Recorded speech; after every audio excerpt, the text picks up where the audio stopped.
വാഗ്ദത്തങ്ങൾ എത്രയുണ്ടെങ്കിലും അങ്ങനെ യേശുക്രിസ്തുവിൽ അത് ഉവ്വെന്നത്രേ. അതിനാൽ ഞങ്ങളാൽ ദൈവത്തിന് മഹത്വം ഉണ്ടാകുമാറ് ആമേൻ എന്നും തന്നെ.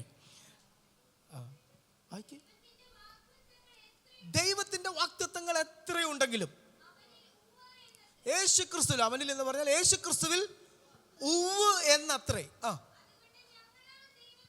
അതുകൊണ്ട് ഞങ്ങളാൽ ദൈവത്തിന് മഹത്വം ഉണ്ടാകുമാറ് അവനിൽ ആമേൻ എന്നും തന്നെ. ഹല്ലേലൂയ. വേദപുസ്തകത്തിൽ എഴുതിയിരിക്കുന്ന വാഗ്ദത്തങ്ങൾ മുഴുവൻ യഹൂദനുള്ളതാണ്, നമുക്കുള്ളതല്ല. മോഹൻ ചൊളിഞ്ഞ് നിങ്ങളുടെ എക്സൈറ്റ്മെന്റ് ഒന്ന് വർദ്ധിക്കാനായിട്ട് അങ്ങനെ പറഞ്ഞു. അയ്യോ അപ്പോൾ എനിക്കില്ലേ.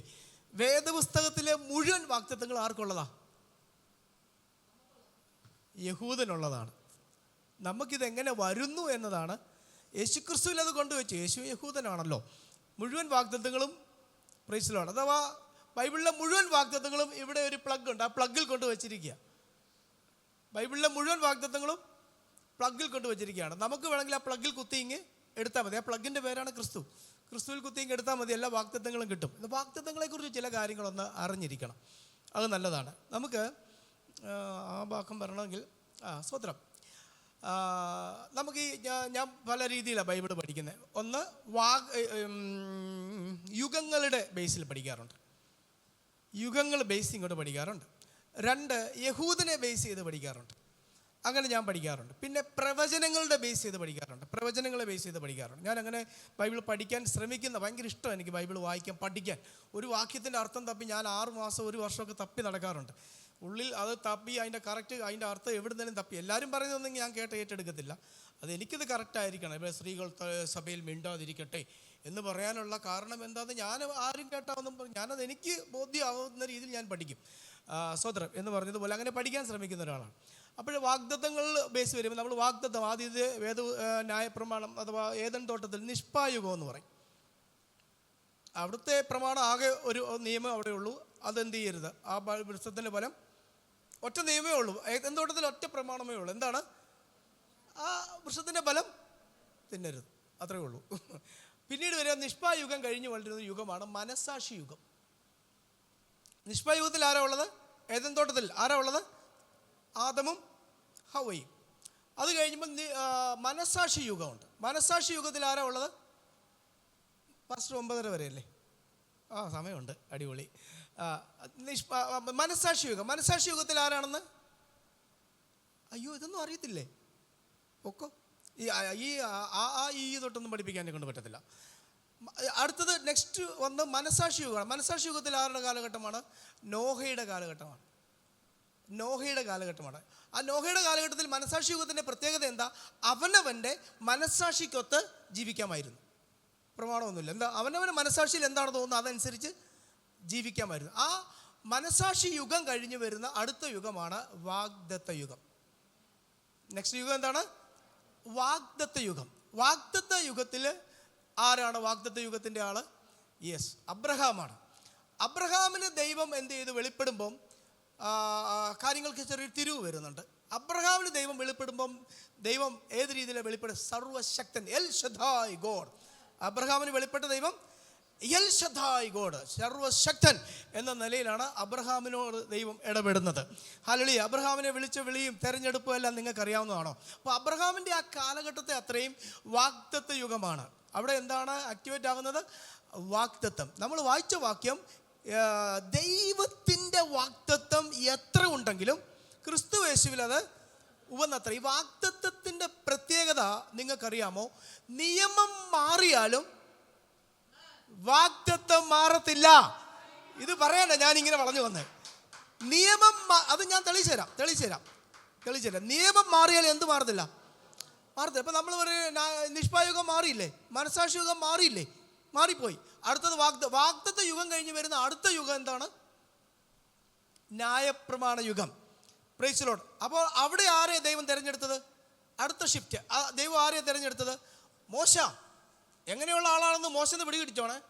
നമ്മളെപ്പോലെ തന്നെ ബെസ്റ്റ് ആയിരുന്നു അല്ലേ? മോശ എങ്ങനെയുള്ള ആളാണെന്ന് പറയുന്നത് കൊലപാതകം ചെയ്ത പാർട്ടിയായിരുന്നു. അബ്രഹാം എന്നെ മോശമായിരുന്നു അല്ലേ? ഈ ടൈപ്പ് ആൾക്കാരെയാണ് കർത്താവിന് വേണ്ടത്. ഞാൻ പണ്ട് ഈ കിടങ്ങന്നൂർ ഞങ്ങൾ ഇവിടെ സ്റ്റേഡിയത്തിലൊരു കൺവെൻഷൻ നടത്തുന്നതിന് വേണ്ടിയിട്ട് നോട്ടീസ്, എൻ്റെ സാക്ഷ്യം വരെയുള്ള ഒരു നോട്ടീസ് വീടുകളിൽ കയറി കൊടുക്കുക. കിടങ്ങന്നൂർ കൊണ്ട് കൊടുത്തപ്പോൾ പുള്ളിക്കാർ ഒരു വീട്ടിലെ ചേച്ചി ആ നോട്ടീസ് മുഴുവൻ വായിച്ചു. എല്ലാവരുടെയും സാക്ഷ്യമൊക്കെ ഉണ്ട്. കള്ളുകൂടിയിൽ നിന്നും മാനസാന്തരപ്പെട്ട കൊലപാതകത്തിൽ നിന്നും ചെയ്ത വ്യക്തി ജയിലിൽ കിടന്ന് ഇപ്പം ദണ്ട് യേശുവിന് വേണ്ടി നിൽക്കുന്നു.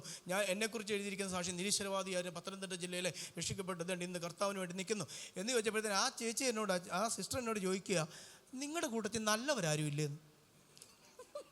അവർ നോക്കുന്നുണ്ട് എല്ലാവരും ജയിലിൽ കിടക്കുന്ന ആളും നിരീശ്വരവാദിയും വെള്ളം അടിക്കുന്നവനും ഈ ടീമുകളേ ഉള്ളൂ, നിങ്ങളുടെ കൂട്ടത്തിൽ നല്ലവരാരും ഇല്ലേ എന്ന് പറഞ്ഞ പോലെ കർത്താവിന് ഈ ടൈപ്പ് ആൾക്കാരെയാണ് വേണ്ടത്. വിഗ്രഹത്തെ ആരാധിക്കുക, വിഗ്രഹം ഉണ്ടാക്കിക്കൊണ്ടിരുന്നവനും കൊലപാതകം ചെയ്തവനും, പ്രൈസ് ലോർഡ്, ഹല്ലേലൂയ, അങ്ങനെയുള്ളവരെയാണ് കർത്താവിന് വേണ്ടത്.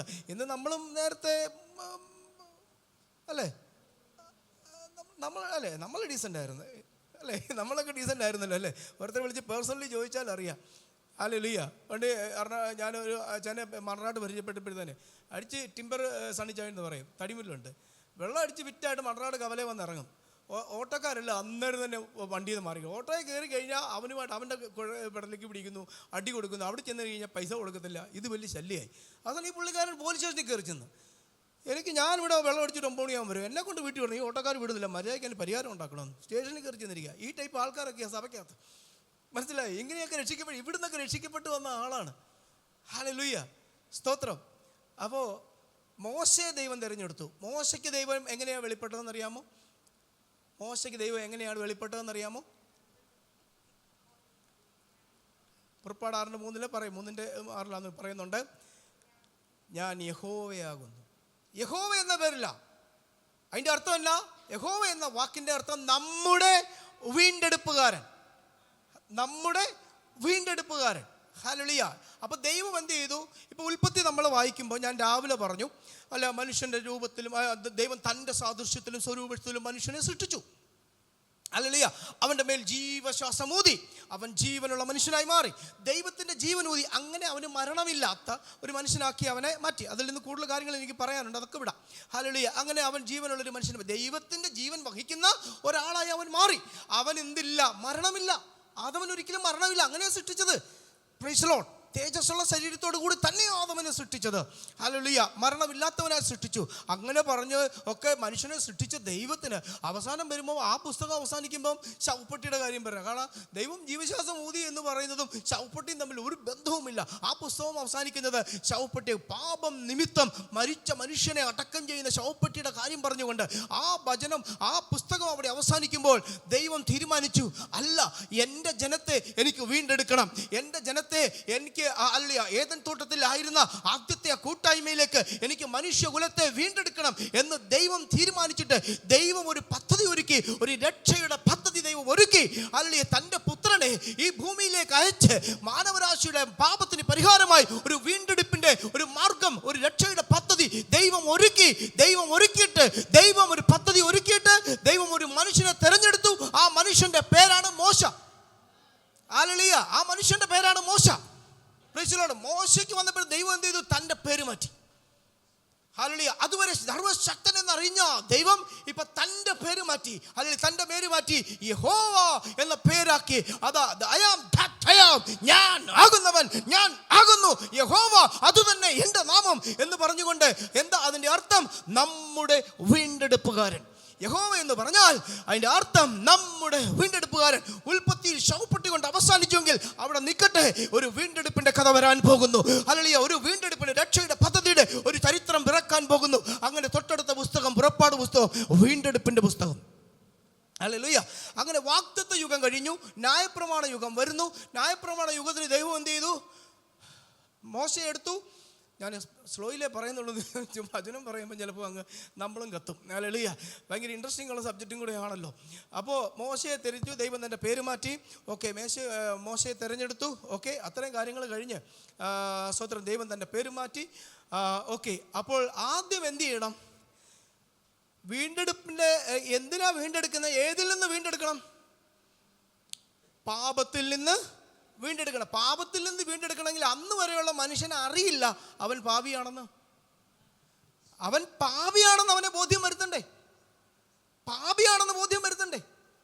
അറിയില്ല മനുഷ്യന്, ഞാൻ പാപിയാണെന്ന് മനുഷ്യൻ അറിയില്ല. അത് നിങ്ങൾക്കറിയാമോ? പാപിയാണെന്ന് അവൻ അറിയില്ല. അപ്പൊ അവൻ എന്ത് ചെയ്യണം? നീ പാപിയാണ്, പാപത്തെക്കുറിച്ച് അവന് ബോധം വരുത്തണം. പാപത്തെക്കുറിച്ച് ബോധം വരുത്തണമെങ്കിൽ എന്ത് ചെയ്യണം? പ്രമാണം കൊടുക്കണം. അങ്ങനെ എന്ത് ചെയ്തു? അവന് പ്രമാണം കൊടുത്തു. 635 കൽപ്പനകൾ കൊടുത്തു. ആ കൽപ്പനകളെ നമ്മൾ 10 ഡിവൈഡ് ചെയ്യുന്നതിനെയാണ് 10 കൽപ്പനകൾ എന്ന് പറയുന്നത്. 10 ഡിവിഷനാക്കി, അതാണ് 10 കൽപ്പനകൾ കൊടുത്തു. ഈ കൽപ്പന കൊടുത്തപ്പോൾ നമ്മൾ തൈര് ഇങ്ങനെ കടയുമ്പോൾ എന്ത് ചെയ്യും? വെണ്ണ പൊങ്ങി വരും. ഈ ന്യായപ്രമാണം കൊടുത്തു കഴിഞ്ഞപ്പോൾ എന്ത് ചെയ്തു? മൊത്തത്തിൽ പാപം ഇങ്ങോട്ട് പൊങ്ങി വന്നു. കുല ചെയ്യരുത്. അപ്പോൾ അയ്യോ, ഇന്നലെ ഞാൻ അവനെ തട്ടിയല്ലോ. മനസ്സിലാവുന്നുണ്ടോ? കുല ചെയ്യരുത്, മോഷ്ടിക്കരുത്. ഇതെല്ലാം കേട്ടപ്പോഴത്തേനും അവന് മനസ്സിലായി ഞാൻ പാപിയാണെന്ന്. ന്യായപ്രമാണം പാപത്തെക്കുറിച്ചുള്ള പരിജ്ഞാനം, ആ ഭാഗം റോമാലേഖനത്തിലുണ്ട്, 3-ാം അധ്യായത്തിലുണ്ട്. ലൂക്കോസ് റോമാലേഖനം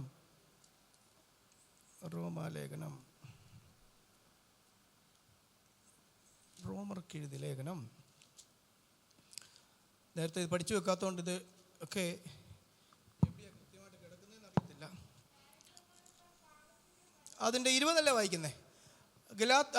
റോമാലേഖനം 3:20 വായിക്കുന്നത്.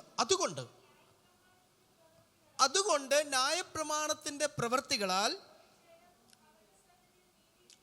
ഓരോ ജഡവും അവൻ്റെ സന്നിധിയിൽ നീതീകരിക്കപ്പെടുകയില്ല.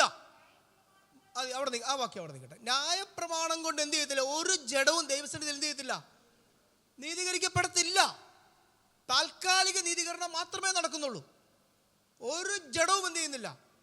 നീതീകരിക്കപ്പെടുന്നില്ല. ഈ പുതിയ നിയമത്തിൻ്റെ പ്രധാന സബ്ജക്റ്റ് നീതിയാണ് കേട്ടോ, മറക്കല്ല കേട്ടോ. നമ്മൾ വചനം അങ്ങോട്ട് ലേഖനത്തിൽ നിന്ന് പഠിച്ച് ഇച്ചിരി അങ്ങോട്ട് ആഴത്തിലോട്ട് ഇറങ്ങിയാൽ മുഴച്ചു വരുന്നൊരു സാധനമുണ്ടല്ലോ, നീതിയാണ്. മറന്നു പോകരുത്. അതിനെക്കുറിച്ച് ഡീപ്പായിട്ട് പഠിപ്പിക്കാൻ എനിക്ക് അറിയില്ല, പക്ഷേ എനിക്ക് മനസ്സിലായി. അത് പറയാൻ എനിക്ക് മനസ്സിലായി, പക്ഷേ ഇത് പഠിപ്പിക്കാൻ എനിക്ക് അങ്ങോട്ട് അറിയത്തില്ല. നീതിയെക്കുറിച്ച് കുറച്ച് കാര്യങ്ങളൊക്കെ നമുക്ക് അറിയാമെന്നല്ലാതെ ഡീപ്പായിട്ട്. പക്ഷേ നമുക്ക് മുഴച്ചു വരുന്ന പ്രധാന ഒരു കാര്യം നീതിയാണ് കേട്ടോ, വളരെ പ്രധാനപ്പെട്ട ഒരു കാര്യമാണ്. അപ്പോൾ അതുകൊണ്ട് ന്യായപ്രമാണത്തിൻ്റെ ന്യായപ്രമാണം പ്രവൃത്തി, ന്യായപ്രമാണവുമായി ബന്ധപ്പെട്ട് എന്ത് ചെയ്യുക? ന്യായപ്രമാണവുമായി ബന്ധപ്പെട്ട് പ്രവൃത്തി, അത് പ്രവർത്തിക്കുന്നവൻ അതിനാൽ ജീവിക്കുമെന്ന്. ഒരാളെങ്കിലും പോട്ടെ, 635 പോട്ടെ, 10 കൽപ്പനയിൽ എത്ര എണ്ണം എങ്കിലും നമുക്ക് അനുസരിക്കാൻ പറ്റും? Praise Lord. ഈ നിങ്ങൾ വിചാരിക്കരുത് ദൈവത്തിൻ്റെ പരിജ്ഞാനത്തിൽ നിന്നുകൊണ്ട് തന്ന ഒരു പ്രമാണമാണ് ന്യായപ്രമാണം എന്ന് നിങ്ങൾ ചിന്തിക്കരുത്. അതുകൊണ്ട് ദൈവത്തിൻ്റെ ന്യായപ്രമാണം എന്ന് കേട്ടിട്ടുണ്ടോ? ഈ പഴയ നിയമത്തെ ദൈവത്തിൻ്റെ പ്രമാണമെന്ന് കേട്ടിട്ടുണ്ടോ എവിടെയെങ്കിലും? ഉണ്ടോ? നിങ്ങളുടെ ശ്രദ്ധ പോയെന്ന് തോന്നുന്നു. ശൈല സിസ്റ്റർ ഇങ്ങോട്ട് നോക്കി ഇരുന്നോ, ഞാൻ കസാര എടുത്ത് ഒറ്റ കയറി വെച്ചു. മുമ്പിൽ കൊണ്ടിരുന്നു ഞാൻ പറഞ്ഞേക്കാം. അല്ല, ഇവിടെ കൊണ്ട് കസാര ഇട്ടിരുന്നു, ഉറങ്ങിക്കൊണ്ടിരിക്കുന്നു. ഇവിടെ കൊണ്ട് കസാര ഇട്ടിരുന്നു ഞാൻ പറഞ്ഞേക്കാം. വേണ്ടെങ്കിൽ അവിടെ ഇങ്ങോട്ട് നോക്കിക്കൊണ്ടിരുന്നു. അല്ല, ഞാൻ ബൈബിൾ വായിപ്പിക്കും, അവിടെ ഇരുന്നു ഉറക്കം വായിപ്പിക്കും. വേണ്ടായല്ലോ, മിണ്ടാൻ അവിടെ ഇരുന്നു. ശൈലസവരുടെ അമ്മ കുഴപ്പമില്ല, വേറെ പിണങ്ങിപ്പോയി വേറെ സഭ തുടങ്ങത്തില്ല. അതുകൊണ്ട് പുള്ളിക്കാരത്തോട് ധൈര്യമായിട്ട് പറയാം. ഹല്ലേലൂയ, സ്തോത്രം. എൻ്റെ അമ്മയെ നന്നായിട്ട് പരിപാലിക്കുന്ന ഒരാളും കൂടെ. Price the Lord. ഹല്ലേലൂയ. അപ്പോൾ ന്യായപ്രമാണം എന്താ പറഞ്ഞു വന്നത്? ഇപ്പം ഞാൻ പറഞ്ഞെന്താ? അല്ല പറഞ്ഞ പിന്നെ ഇച്ചിരിയുടെ സമയം പോകും. ന്യായപ്രമാണം പ്രവൃത്തി, അത് ചെയ്യുന്നവൻ അതിനാൽ ജീവിക്കും. നമുക്ക് എല്ലാ ന്യായപ്രമാണത്തിൻ്റെ കൽപ്പനകളെല്ലാം അനുസരിക്കാൻ പറ്റിയോ? പറ്റിയിട്ടുണ്ടോ? ആർക്കെങ്കിലും പറ്റിയിട്ടുണ്ടോ? ഇല്ല. കാരണം ജഡത്താൽ അത് ജഡത്തിൻ്റെ ബലഹീനത നിമിത്തം നമ്മൾ ജഡികരായതുകൊണ്ട്, ജഡികർ എന്നുള്ള വാക്ക് പോട്ടെ, നമ്മൾ ജഡത്തിൽ അത് അനുസരിക്കാൻ നമ്മൾ ബലഹീനരാണ്. ന്യായപ്രമാണം ആർക്കും എന്ത് ചെയ്യത്തില്ല, ആചരിക്കാൻ പറ്റത്തില്ല. ഇത് ദൈവത്തിനറിയാം. ദൈവം ഇത് കൊടുത്തതിൻ്റെ പ്രധാന ഉദ്ദേശം നിങ്ങൾ എനിക്ക് ഇരുന്ന് തരാമോ? നന്നായിട്ട് കേൾക്കാവോ? ഞാൻ നന്നായിട്ട് പഠിപ്പിച്ച് കൊച്ചു പിള്ളേരെ പഠിപ്പിക്കുന്ന ഞാൻ പഠിപ്പിച്ചു തരാം. പഠിപ്പിച്ചു കഴിഞ്ഞാൽ പുത്രത്വം എന്ന സംഭവം എന്താണെന്ന് പിടികിട്ടും. വാക്തത്വം പിടികിട്ടും, പുത്രത്വവും പിടികിട്ടും. പുത്രത്വത്തിൻ്റെ ആ പവർ പിടികിട്ടും. മനസ്സിലാക്കി എടുക്കാമെങ്കിൽ പറയാം. 10 ആക്കിയിട്ട് കുഴപ്പമില്ല, ഞാൻ വീട്ടിൽ കൊണ്ടുവിടാം. പിന്നല്ല. ഹല്ലേലൂയ. അപ്പം പഴയ നിയമം പറയുന്നത് ന്യായപ്രമാണത്തിൻ്റെ പ്രവൃത്തി, പുതിയ നിയമം പറയുക എൻ്റെ നീതിമാൻ. ഇത്രേ ഉള്ളൂ. ഹല്ലേലൂയ. പഴയ നിയമം പറയുക പ്രവൃത്തി, അത് ചെയ്യുന്നവൻ അതിനാൽ ജീവിക്കും. പുതിയ നിയമത്തിൽ പ്രവൃത്തിയെല്ലാം കർത്താവ് എന്ത് ചെയ്തു? ക്രൂശിൽ. ന്യായപ്രമാണത്തിൻ്റെ മുഴുവൻ പ്രവൃത്തികളും കർത്താവ് ക്രൂശിൽ എന്ത് ചെയ്തു? നിവർത്തിച്ചു കഴിഞ്ഞു. ന്യായപ്രമാണം അവിടെ തീർന്നു. ന്യായപ്രമാണം ഹല്ലേലൂയ ക്രൂശിൽ തീർന്നു. ന്യായപ്രമാണത്തിൻ്റെ ശാപത്തിൽ നിന്ന് നമ്മളെ വിലക്കി മേടിച്ചു എന്നാണ് പറയുന്നത്. നമ്മളെ ന്യായപ്രമാണം, അത് ഞാൻ പറയാം. ഹല്ലേലൂയ, സ്തോത്രം. അപ്പോൾ ന്യായപ്രമാണം അത് ചെയ്യുന്നവൻ അതിനാൽ ജീവിക്കും. നമ്മളാണെങ്കിൽ എന്താ? വിശ്വാസികളാണ്. എൻ്റെ നീതിമാൻ എങ്ങനെ ജീവിക്കും? വിശ്വാസത്താൽ. അത് കാഴ്ചയാലല്ല, വിശ്വാസത്താൽ അത്ര ഞങ്ങൾ ജീവിക്കുന്നത്. ഹല്ലേലൂയ. കാണുന്നത് താൽക്കാലികം, കാണാത്തത് നിത്യം. ഹല്ലേലൂയ. അപ്പോൾ ഇനി ആ വാക്യം വായിച്ചു, നമ്മളത് കംപ്ലീറ്റ് ചെയ്തില്ല. ഗലാത്യർ എന്ന വായി വരുന്നത്. അതുകൊണ്ട് റോമർ 3:20 വീണ്ടും വായിക്കുന്നു. അതുകൊണ്ട് ന്യായപ്രമാണത്തിൻ്റെ പ്രവൃത്തികളാൽ ഒരു ജഡവും അവൻ്റെ സന്നിധിയിൽ നീതീകരിക്കപ്പെടുകയില്ല. Praise the Lord. ന്യായപ്രമാണത്താൽ പാപത്തിൻ്റെ പരിജ്ഞാനം അത്രേ വരുന്നത്. ഇപ്പം ന്യായപ്രമാണം വന്നപ്പോൾ നമുക്ക് എന്തിനെക്കുറിച്ച് ബോധ്യം വന്നു? പാപത്തെക്കുറിച്ചുള്ള പരിജ്ഞാനം വന്നു. Price the Lord. പാപത്തെക്കുറിച്ചുള്ള പരിജ്ഞാനം വന്നു. നമ്മൾ പാപികളാണ് എന്ന ബോധ്യം നമുക്ക് വരുത്തി. ന്യായപ്രമാണം ഇല്ലാതെ നമ്മൾ പാപത്തെക്കുറിച്ച് അറിയുന്നില്ല. മനസ്സിലായോ? ന്യായപ്രമാണം ഇല്ലാതെ നമ്മൾ പാപത്തെ അറിയുന്നില്ല. Price the Lord. ഈ പാപം ഇപ്പം 1 കൊരിന്ത്യർ 15 നമ്മൾ വായിക്കും, മരണവീട്ടിൽ വായിക്കുന്ന ഭാഗം എടുക്കണ്ട. അവിടെ വായിക്കുമ്പം പാപത്തെ ഒരു ആളത്വമായി ഇങ്ങ് തരികയാണ്. പാപത്തെ ഒരാളായി, ഒരാളത്വത്തെ, ഒരു വ്യക്തിത്വമായിട്ട് നമുക്ക് മുമ്പിൽ കാണുക. അതോ പാപത്തിൻ്റെ ശക്തി ന്യായപ്രമാണം. അപ്പം ന്യായപ്രമാണം ഇങ്ങോട്ട് വന്നപ്പോഴത്തേന് പാപം അങ്ങ് ആടി വിരിഞ്ഞ് എല്ലാവരും ന്യായപ്രമാണത്തെക്കുറിച്ച് പറയുമ്പോൾ പാപത്തിന് കീഴിൽ എല്ലാവരെയും അടച്ചു. നീ പാപിയാണെന്ന് ബോധ്യം വരുത്താനും വേണ്ടിയിട്ടാണ് ന്യായപ്രമാണം തന്നത്. നമ്പർ 1 പാപത്തേക്ക്. അതുകൊണ്ടാണ് ന്യായപ്രമാണം. എന്തിനാ? ന്യായപ്രമാണത്താൽ പാപത്തിൻ്റെ പരിജ്ഞാനം അത്രേ വരുന്നത്. ഹല്ലേലൂയ. അപ്പം ന്യായപ്രമാണം കൊണ്ട് പാപത്തെക്കുറിച്ചുള്ള ബോധ്യം വന്നു. Price the Lord. അപ്പം അടുത്തത്, എല്ലാവർക്കും ന്യായപ്രമാണം കിട്ടി, പാപിയാണെന്ന് ബോധ്യം വന്നു. അപ്പം ഇനി ഇതിൽ നിന്ന് എന്ത് ചെയ്യണം? പാപത്തിൽ നിന്ന് മോചനം വേണം. അപ്പം ജനങ്ങൾക്ക് തൻ്റെ പാപത്തെക്കുറിച്ച് ബോധ്യം. ഒരു കാര്യം ശ്രദ്ധിക്കണം, ദൈവത്തിൻ്റെ ന്യായപ്രമാണം എന്നല്ല നമ്മൾ എല്ലായിടത്തും വായിക്കുന്നത്, മോശയുടെ ന്യായപ്രമാണം എന്ന്. ഇതൊരു വെളിപ്പാടാണ് കേട്ടോ, ബൈബിളിലില്ല, ഒരു വെളിപ്പാടാണ്. മോശയുടെ ന്യായപ്രമാണം നമ്മൾ വായിക്കുന്നത്, ശരിയല്ലേ? മോശയുടെ ന്യായപ്രമാണം. ഹല്ലേലൂയ.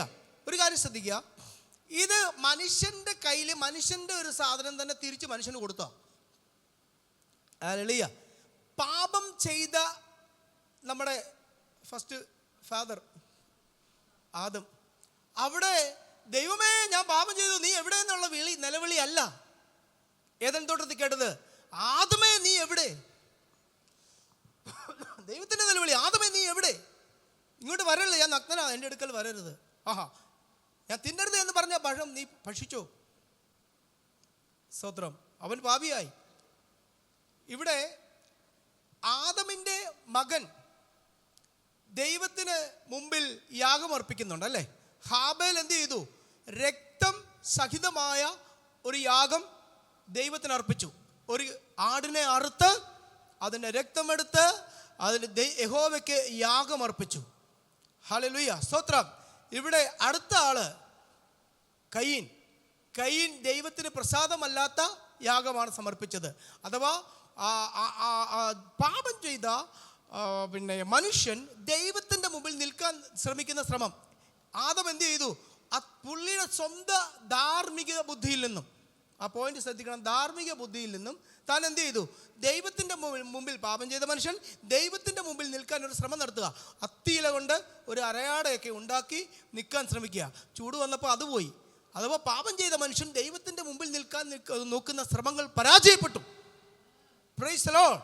ഹല്ലേലൂയ. അതുകൊണ്ട് അത് മനുഷ്യനിൽ നിന്ന് വന്ന ഒരു കാര്യം തന്നെയാണ് ഈ പ്രമാണം കൊടുത്തു. അത് മനുഷ്യൻ്റെ, അതുകൊണ്ടാണ് മോശയുടെ പ്രമാണം എന്ന് പറയുന്നത്. അത് മനുഷ്യൻ്റേതാണ്. ദൈവം കൊടുത്തു, ദൂതൻ മുഖാന്തരം ദൈവം കൊടുത്തു എങ്കിലും മോശയുടെ പ്രമാണം എന്നാണ് അതിനെ ദൈവം തൻ്റെ പ്രമാണം എന്ന് പറയുന്നില്ല. ആ പാപത്തിൻ്റെ, അപ്പോൾ അങ്ങനെ ആ പാപം, ആ ന്യായപ്രമാണം മനുഷ്യന് കൊടുത്തു കഴിഞ്ഞപ്പോൾ അത് പ്രവർത്തിക്കുവാൻ തനിക്ക് കഴിയത്തില്ല എന്ന് അവന് മനസ്സിലായി. അപ്പോൾ അവന് ഇതെന്താ, ഇതിന് പരിഹാരം എന്താ എന്ന് പറയുമ്പോൾ തൊട്ടടുത്ത പുസ്തകമാണ് ലേവ്യ പുസ്തകം. മനസ്സിലാവുന്നുണ്ടോ? ലേവ്യ പുസ്തകം. അവിടെ ദൈവം എന്ത് പരിഹാരമായിട്ട് ദൈവം എന്തെഴുതി വെച്ചു? യാഗം എഴുതി വെച്ചു. ഹല്ലേലൂയ. എഴുതി വെച്ചല്ല, യാഗം കൊടുത്തു. Price the Lord. ഞാനിവിടെ പണ്ട് ചോദിച്ചൊരു ചോദ്യം നിങ്ങൾ മറന്നു പോയത് കൊണ്ട് ഇന്നും വീണ്ടും ചോദിക്കാം. Price the Lord. ഹല്ലേലൂയ. പഴയ നിയമത്തിലെ യാഗങ്ങൾ, ന്യായപ്രമാണത്തിൻ്റെ യാഗങ്ങൾ ദൈവം സ്വീകരിച്ചോ? പഴയ നിയമ യാഗങ്ങൾ ദൈവം സ്വീകരിച്ചോ? നിങ്ങൾ എൻ്റെ കൂടെ വരണം കേട്ടോ, ശ്രദ്ധിക്കണം. ഇന്നൊരു ദിവസത്തേക്ക് പ്ലീസ്. ഒച്ച ഒന്നും ഉണ്ടാക്കി വലിയ ശുശ്രൂഷ ചെയ്യാം. മെല്ലെ ഇന്ന് ക്ലാസ് ആയതുകൊണ്ട് എങ്കിലും പക്ഷേ നിങ്ങൾക്ക് അനുഗ്രഹമായിരിക്കും. പഴയ നിയമയാഗം ദൈവം സ്വീകരിച്ചോ? സ്വീകരിച്ചു. വീണ്ടും ചോദ്യമുണ്ട്, സ്വീകരിച്ചെങ്കിൽ ദൈവം എന്തിനാ സ്വീകരിച്ചത്? പഴയ നിയമയാഗം സ്വീകരിച്ചു. കറക്റ്റ് ഉത്തരവാണ്. എന്തിനാ ദൈവം സ്വീകരിച്ചെന്നറിയോ? പഴയ നിയമയാഗം അത് ക്രിസ്തുവിൻ്റെ യാഗത്തിൻ്റെ നിഴലായതുകൊണ്ടാണ് ദൈവം പഴയ നിയമയാഗം സ്വീകരിച്ചത്. ഹല്ലേലൂയ. പിടികിട്ടിയോ? അഥവാ പഴയ നിയമയാഗത്തെ പോലും വിലയുള്ളതാക്കി മാറ്റിയത് ക്രിസ്തുവിൻ്റെ യാഗമായിരുന്നു. ഹല്ലേലൂയ. പഴയ നിയമയാഗം പോലും വിലയുള്ളതാക്കി മാറ്റിയത് ക്രിസ്തുവിൻ്റെ യാഗമായിരുന്നു. അത് ക്രിസ്തുവിൻ്റെ യാഗത്തിൻ്റെ നിഴലായതുകൊണ്ടാണ് ദൈവം അതിനെ സ്വീകരിച്ചതും താൽക്കാലികമാണെങ്കിലും ഒരു പരിഹാരം അവിടെ വരുത്തിയതും. Price Lord. ഹല്ലേലൂയ. അപ്പോൾ നമ്മൾ പറഞ്ഞു വന്നത് വാഗ്ദത്തമാണല്ലേ. അപ്പം ഞാൻ ഇന്ന് സ്കിപ്പ് ചെയ്യാം. ഈ സബ്ജക്റ്റ് പറ്റുമെങ്കിൽ നമ്മൾ ഇന്ന് വീണ്ടും ഇതിലേക്ക് വരും. ഞാൻ വാഗ്ദത്തത്തിലേക്ക് എനിക്ക് 1-2 കാര്യങ്ങൾ പറഞ്ഞ് അങ്ങ് വിടാം. Praise Lord. വാഗ്ദത്തം. അപ്പോൾ വാഗ്ദത്ത യുഗം കഴിഞ്ഞ് ന്യായപ്രമാണ യുഗം. അപ്പോൾ ന്യായപ്രമാണ യുഗം കഴിഞ്ഞ് അടുത്ത യുഗം, നമ്മളിപ്പോൾ ആയിരിക്കുന്ന യുഗം. ന്യായപ്രമാണത്തിൻ്റെ കാലഘട്ടം എവിടം വരെ ആയിരുന്നു? മോശ മുതൽ ഇങ്ങോട്ട് ക്രൂശ് മരണം വരെ ആയിരുന്നു. നമ്മൾ അതും കഴിഞ്ഞ് പെന്തക്കോസ്ത് നാൾ തുടങ്ങി നമ്മൾ അടുത്ത യുഗത്തിലേക്ക് നമ്മൾ കയറി. ആ യുഗത്തിലെ ഇപ്പം നമ്മളായിരിക്കുന്നത്. ആ യുഗത്തിൻ്റെ പേരാണ് പരിശുദ്ധാത്മയുഗം, അല്ലെങ്കിൽ കൃപായുഗം, അല്ലെങ്കിൽ സഭായുഗം എന്ന് പറയുന്ന യുഗത്തിൻ്റെ പേരാണ് കൃപായുഗം എന്നൊറ്റ പേരിൽ പറയും. കൃപായുഗം. ഇപ്പോൾ നമ്മൾ ആയിരിക്കുന്നത് കൃപ. അത് എന്ന് വരെയാണ് കൃപായുഗം? എന്ന് തൊട്ട് നിങ്ങൾക്കറിയാം. എന്ന് വരെയാണ്? പെന്തക്കോസ്ത് നാൾ തുടങ്ങി കർത്താവായ യേശുക്രിസ്തുവിൻ്റെ വീണ്ടും വരവ് വരെയുള്ള ഇപ്പോൾ ഇത്രയും ആയിരിക്കുന്ന ഈ 2000 അല്ലെ ഇത്രയും വർഷമായിരിക്കുന്ന ഈ കാലഘട്ടം അത്രയുമാണ് കൃപായുഗം എന്ന് പറയുന്നത്. കൃപായുഗത്തിൻ്റെ അവസാനം എങ്ങനെയാ? കർത്താവായ യേശുക്രിസ്തു വീണ്ടും വരികയും സഭയെ ചേർക്കുകയും ചെയ്യുമ്പോഴാണ് കൃപായുഗം അവസാനിക്കുന്നത്. എൻ്റെ ചോദ്യം ഇതാണ്. Praise Lord. ഹല്ലേലൂയ. ആ മനസാക്ഷി യുഗം വിടാം, നിഷ്പായുഗം വിടാം. അത് കഴിഞ്ഞ് ദൈവത്തിൻ്റെ വാഗ്ദത്ത യുഗം വന്നു, ഒരു നിയമം വന്നു, വാഗ്ദത്ത യുഗം വന്നു. അത് കഴിഞ്ഞ് ന്യായപ്രമാണ യുഗം വന്നു. ചോദ്യം ഇതാണ്, ന്യായപ്രമാണം എന്ന ഒരു പഴയ നിയമം ഇവിടെ വന്നു. ശ്രദ്ധിച്ച്, ന്യായപ്രമാണം എന്ന ഒരു പഴയ നിയമം ഇവിടെ വന്നു. പഴയത് വന്ന പുതിയത് വന്ന പഴയ നിയമം ഇവിടെ മാറത്തില്ലേ? ന്യായപ്രമാണം എന്നൊരു നിയമം ഇവിടെ വന്നു. അതായത് പുതിയ നിയമത്തിന് മുമ്പ് പറഞ്ഞ ന്യായപ്രമാണം പുതിയ നിയമമല്ലേ? പോയി നിങ്ങളെങ്ങോട്ടൊക്കെ പോയി അതിൻ്റെ ഇടയ്ക്ക് പോവല്ലേ? ശ്രദ്ധ മാറല്ലേ? ഒരു സെക്കൻഡ് ശ്രദ്ധ മാറിയാൽ പോയി, ഒന്നും പിടി കിട്ടത്തില്ല. പുതിയ നിയമം അങ്ങോട്ട് മാറി നിൽക്കട്ടെ. പുതിയ നിയമം ഇല്ല. മോശയുടെ യുഗം വരുമ്പോൾ, വാഗ്ദത്ത യുഗം കഴിഞ്ഞ് ന്യായപ്രമാണം വരുമ്പോഴത്തേന് അന്ന് അവിടെ ഉള്ളവർക്ക് പുതിയ നിയമമല്ലേ? ഇപ്പോൾ പുതിയ നിയമം വന്നുകൊണ്ടല്ല ഇപ്പോൾ അത് പഴയ നിയമമായത്. മനസ്സിലായി? Very good. Price the Lord. പുതിയ നിയമം വന്നപ്പോഴാണ് നമ്മളത് പഴയ നിയമം എന്ന് പറയുക. അന്നത് പുതിയ നിയമം വരുന്നതിന് മുമ്പ് അത് പുതിയ നിയമമാണ്. ഇവിടെ കിട്ടുന്നുണ്ട്. ആ പഴയ നിയമം അത് പുതിയ നിയമമാണ്. അപ്പോൾ അതിന് മുമ്പുള്ള യുഗമാണ് വാഗ്ദത്ത യുഗം. അപ്പം എൻ്റെ ചോദ്യം, പുതിയൊരു നിയമം, അന്ന് പുതിയ നിയമം എന്ന് പറയും, ഇന്ന് നമ്മൾ പഴയ നിയമം എന്ന് പറയുന്ന ആ ന്യായപ്രമാണം എന്ന ഒരു പുതിയ നിയമമാണ് വന്നപ്പോൾ അന്നത്തെ പഴയ നിയമമാകുന്ന വാഗ്ദത്തത്തിന് മാറ്റം വന്നോ ഇല്ലയോ? ഇത് ഇത്ര അറിഞ്ഞാൽ മതി. മാറ്റം വന്നില്ല. അഥവാ നിയമം മാറിയാലും, വീണ്ടും ആ പോയിന്റിലേക്ക്, നിയമം മാറിയാലും വാഗ്ദത്തം മാറത്തില്ല. അതുകൊണ്ടാണ് പറഞ്ഞത്, ദൈവത്തിൻ്റെ വാഗ്ദത്തങ്ങൾ എത്രയുണ്ടെങ്കിലും ഹല്ലേലൂയ യേശു ക്രിസ്തുവിൽ അത് ഊവ് എന്നത്രേ. ഹല്ലേലൂയ. Praise Lord. ഇനി ഞാൻ ഒത്തിരി അതിൽ നിന്നങ്ങ് പിള്ളേരെ പഠിപ്പിക്കുന്ന ഈ സമയം പോകും. അല്ല, എനിക്ക് സമയം, നിങ്ങൾ 5-6 മണിക്കൂർ എണീക്കുക, ഞാൻ നിന്ന് പറയാം. ഹല്ലേലൂയ. സ്തോത്രം. ഇനി നമുക്ക് അതുമായി ബന്ധപ്പെട്ട ചില വാക്യങ്ങളൊന്ന് വായിക്കാം. ഗലാത്യർക്ക് എഴുതിയ ലേഖനം 3-ാം അധ്യായം, അതിന് 15 തൊട്ട് കുറേ വായിക്കാനുണ്ട്. എങ്ങനെ തീരുവാവോ? ഈ സാധനമൊക്കെ പഠിപ്പിച്ചിട്ട് തീർത്തില്ലേ ആകെ കുളമാവും. ഒന്ന് പറഞ്ഞ് എന്തെങ്കിലും ഒരു അറ്റത്ത് എത്തിച്ചില്ലെങ്കിൽ ആകെ കുളമാവും.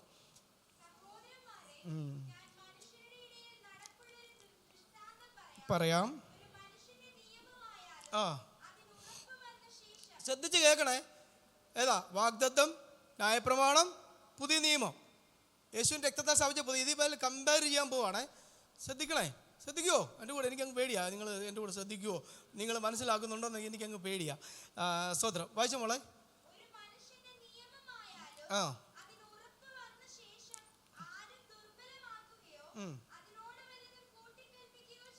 ശരിയല്ലേ? നമ്മളിവിടെ ഒരു നിയമം ഇട്ട് ആ നിയമത്തിന് വല്ല മാറ്റം വരുന്നുണ്ടോ? ഇല്ല. അതിനോടൊന്നും കൂട്ടിക്കൽപ്പിക്കുന്നുമില്ല. ഈ ലോകത്തിൻ്റെ നിയമം, മനുഷ്യൻ്റെ നിയമം എന്ന് പറയുന്നത്. ഓക്കെ. എന്നിട്ട് എന്നാൽ അവിടെ എന്നാൽ എന്നത് ഒന്ന് പിടിക്കണം. എന്നാൽ അബ്രഹാമിനും അവൻ്റെ സന്തതിക്കും, നിങ്ങൾ ശ്രദ്ധിക്കണം, താഴോട്ടൊക്കെ വാഗ്ദത്തം സന്തതി എന്ന് പറയുന്നുണ്ട്. ഈ സന്തതി എന്നുള്ള വാക്ക് പഴയ നിയമത്തിൽ കിട്ടും. ഉൽപ്പത്തി 12 കിട്ടും. ഉൽപ്പത്തി 22 കിട്ടും. അവിടെ സന്തതി സന്തതി എന്ന് പറയുന്ന എല്ലാം ഇസഹാക്കിനെയാണ്. അപ്പം നമ്മൾ ഉൽപ്പത്തി പുസ്തകം വായിച്ചു വരുമ്പോൾ ഇസഹാക്ക് വീണ്ടെടുപ്പ് ഈ നമ്മളുടെ ഇസ്മായേലിൻ്റെ കാര്യങ്ങളൊക്കെ പഠിച്ചു വരുമ്പോൾ ഈ ഉൽപ്പത്തി 12 ഉൽപ്പത്തി 22 ഒക്കെ നമ്മൾ വായിക്കുമ്പോൾ സന്തതി സന്തതി നമുക്ക് അന്നേരം മനസ്സിലാകും ഇത് ഇസഹാക്ക് തന്നെ. Price the Lord. എന്നാൽ ഇവിടെ സന്തതി, ആ വാക്യം വായിച്ചോ. എന്നാൽ അബ്രഹാമിനും അവൻ്റെ സന്തതിക്കും വാഗ്ദത്തം ലഭിച്ചു. സന്തതികൾക്കും എന്ന അനേകരെ കുറിച്ചല്ല,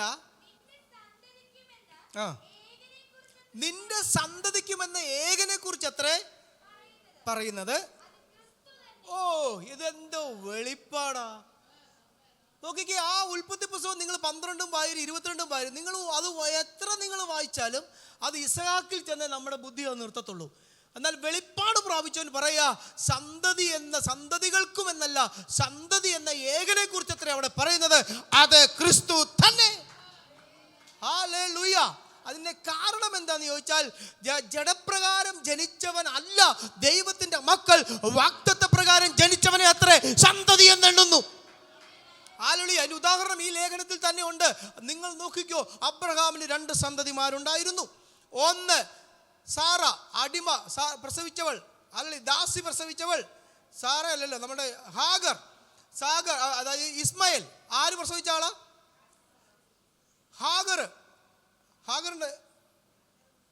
ഹാഗറിന്റെ മകനാണ്. Praise the Lord. ഇസഹാക്ക് സാറ പ്രസവിച്ചു. 2 അപ്പനൊന്നാ, 2 മക്കൾ ഒരപ്പൻ.